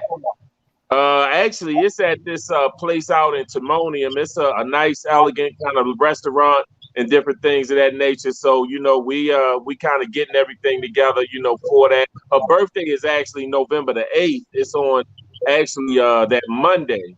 You know what I'm saying? You know, but we're gonna do the little kind of like event and dinner for her on that Saturday, and she's just so excited. You know what I I'm saying? love You it. know, That's what you dressed do when up. you raising a lady, Doc. That's what you There do when you you go. raising a lady.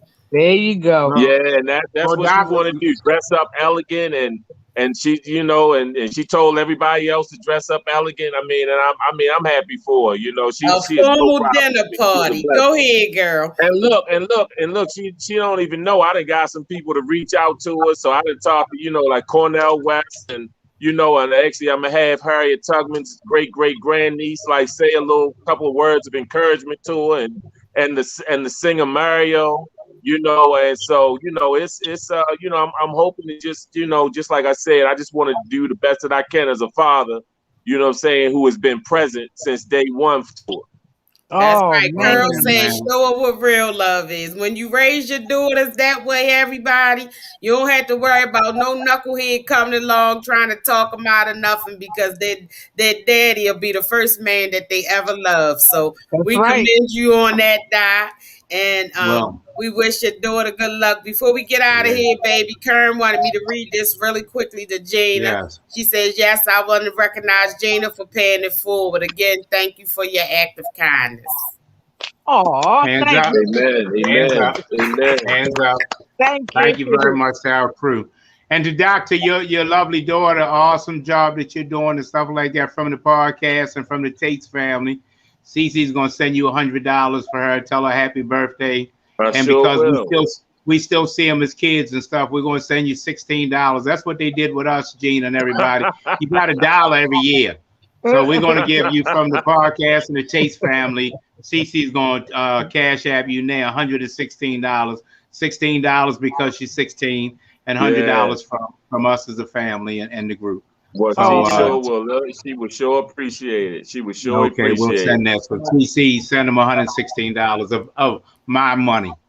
it. No problem. You now had no Yeah, that's problem what giving said. She's. people your money. I laugh because she's Oh, good at all that. she You know won what is I mean? 116, Doc. You sure? Yeah, that's right. I was going to Man, say, hey, I laugh because if we go to dinner, people don't know that, you know, random act of kindness, you know. It's an act of kindness for us from the podcast and from our family's budget to send somebody $100. But guess what? If you go to an elegant dinner, me and Cece going to go off and eat. That's going to be $130, $140. We're going to get a drink, $160, $170. We're going to naturally pay for her dinner because that's what you always do, a class act. So it costs you a couple $100. So wouldn't it be easier just to tell somebody, here's $25? That person will recognize and realize you gave him $25. You don't have to go. She don't want our old ass there anyway. She's 16 years old. She don't want us there. She don't want us to have nothing to do with it. But you know what? She will always know, and I ain't got to worry about it because Doc and his wife, the Suttons, she will personally call us. And she will say, Miss Gina, that my father told me that the group sent her $100. Thank you. Miss CC, thank you. She called me Uncle Maurice. Uncle Maurice, thank you very much. You feel me? Doc, you know how our regular viewers do. You know, I know. They want your cash at. Yeah. Well, it's $$ DR. Put it up there, Ted see. Sutton. DR Ted Sutton because it's Dr. Ted Sutton. It's just the DR TED Sutton. Is anything capitalized or is just DR Ted Sutton? Yeah, nothing capitalized. Everything is just, you know, DR TED SUTTON. You know, so that's just how that is. I mean, so it's, and my picture should come up actually. You know what I mean? Okay, So there that, it is. Let me put it on the banner so it'll be bigger. yeah. But I Put will on a tell you, banner and or I'm post glad it you up. said that because I don't know if you knew, the young man that he got hit by a car down the street on Liberty Road Liberty and Road. McDonough, yeah, right down the street. And that was actually one of the young men that was like a friend to them. And it was actually my daughter's friend's best friend. My daughter's, one of her close girlfriends. It was her best friend. It was a young man that got hit by a car. And they think the car they didn't really see him. And they hit him and he passed away. He got hit that morning. I want to say Monday morning, and he Yeah. passed tonight, and so it's been very trying. And but my daughter has been almost like ministering to people. This has been, I'm so proud of her and amazed, of her, because really she wanted to focus on doing something that her friends could share with, and that they could be. Because I said, now you could do this dinner. I said, oh, you can get a little cheap car. And she was like, well, I wanted to do something that everybody can enjoy, and I'm like, man, I was amazed because I would have took a little cheap car. You know what I'm saying? Yeah. And so, but that's how I think. You know what I'm saying? But my daughter is she's very giving and loving, and this is who she is. And I thank God that God allowed me to have a girl so that it could soften me up. Well, She has been She nothing. gets that from her parents. I was about to say, Doc, your daughter and your son, somebody doing something right around your house because they Absolutely. would rather give than take. So Isn't that something? hey, read my hat. That's my Gina. Yeah. Paying it God forward. be the glory. There you go. God be I the know that's glory. right. Gina gave me that random act of kindness. I didn't even know somebody came to my door and she had dropped it Girl off. said, Edward, yeah, that's him, Carl. Edward, yeah, that's him. Anybody that would like to recognize this young lady, here's Doc Sutton's Cash App. He will see that she gets it. She's a class act. It's just a noble act. It's, don't give what you don't have. I have $100 to give. We have $100 as a group to give. You know what I mean? Like we So always tell y'all, we never ask anybody for a dime. So we put this up because somebody asked. We ain't on here begging, You know what? exactly. You because know what I mean? somebody asked. But look, but let me share this with you. She's the type that if you gave her a card with 5 ones in it, she would go to you and hug you. And I mean, you would think it was $500 because she don't expect nobody to give them nothing. And I always have taught that. I'm like, the world don't owe you nothing. I said, from the moment you're born, you start dying. The only thing this world owe you is death. Mm-hmm. But we have to change this world. We have to change it. You know what I'm saying? And that's that we can't conform to this world. We got to change this world. And so, I thank God that she has a heart to do that. She's been like a little evangelist this week. You know what I'm saying? Absolutely. And it's so good when we realize that we got to change the world instead of letting the world change us. In fact, look, I told her, like, when I was talking to some young people, I said, I want to know something. I said, are you the coffee bean? I said, or are you the are you the egg? And they said, well, what you mean? And I said, the hot water is what's around us. I said, the hot water changes the egg, but the coffee bean changes the water. And I said, and so we have to change what's around us and not let it change us. Yes. Good one, Doc. Good one. Yeah, that's heavy. I never really thought about it that way. Yeah, here goes some Doc stuff. Hey, listen, let me tell y'all this as we leave off. You write that one down, huh? Gina got up in the bed. Yeah. Hey, listen, my closing thought is really simple too. Learn to listen, and if you listen, you'll learn. Yes. Just simple as that. Learn to listen. If you listen, you'll learn. Let Doc go to school for 10, 12 years. Congratulations. Let CC Reed catch her bottles. Let Gina do all the leg work. Let all them people do all that kind of stuff. Y'all just listen some. Just listen some. Let them people talk. Absorb something they doing. But the first thing we do is we play double dutch. We look for a chance to jump in there so we can start talking. You didn't hear nothing that was said to you because you just want to talk. God gave me the gift of the gab and I got it. I talk all the time. But when it's time to listen, I'm a good listener. But it's different with me because I'm like me and Gene the same age. Our parents beat it into us. My mother, like I'm saying, I was never talked to. I was never punished or nothing like that. We were beat. It was beating us. Shut up. Right, Yeah, right. shut up. You know what I mean? Listen, you had to, we talk about stuff. We used to sit at the table when we have dinner, and me and my 5 brothers, everybody had to go around the table and say what they did that day. What you do today? I play. What you do? Nothing. Then my father would say, how you do nothing? Here we go. My mother would say, how we do nothing? Here we go. Then my father would say, yeah, son, how do you do nothing? Well, I just played some baseball and did this. Then you played baseball and you went swimming. You didn't do nothing. My mother wanted you to get in trouble. My mother was an agitator. You know what I mean? She wanted everybody to get in trouble. That was her way. It amused her. She was a good person, but she wanted to get in trouble. So learn to listen. If you listen, you learn. Hands up to a good show, y'all. Hands up to a good show. Again, Gene get ready to run out the door. Darn school buses get ready to pull up by the time we finish with our show sometime. CC. we gave y'all a little extra because we ain't been here that much this week. Yeah. We gave y'all a little bit extra. And for those I meant to say something. I'm sorry. I know we get ready to go. You were at Lockham and Bundy. Yeah. That was, did you see my message? That was the last school that my mother was principal of. What? Lockham and Bundy? Lockham and Bundy, yep. And I did a summer school program for Lockham and Bundy. That was the first summer program that my nonprofit did at Lockham and Bundy. How long ago was that when your mother was principal there?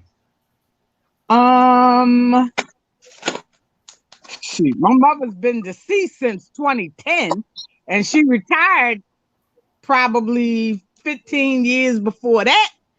So, then believe you me, everybody knows your mother. Huh? Everybody knows your mother then. Because all the neighborhood, Lockham and Bundy is on Pulaski and Marlboro. Everybody from West Baltimore, Doc, that's where they went. That's where they went. That's where that was, she was principal.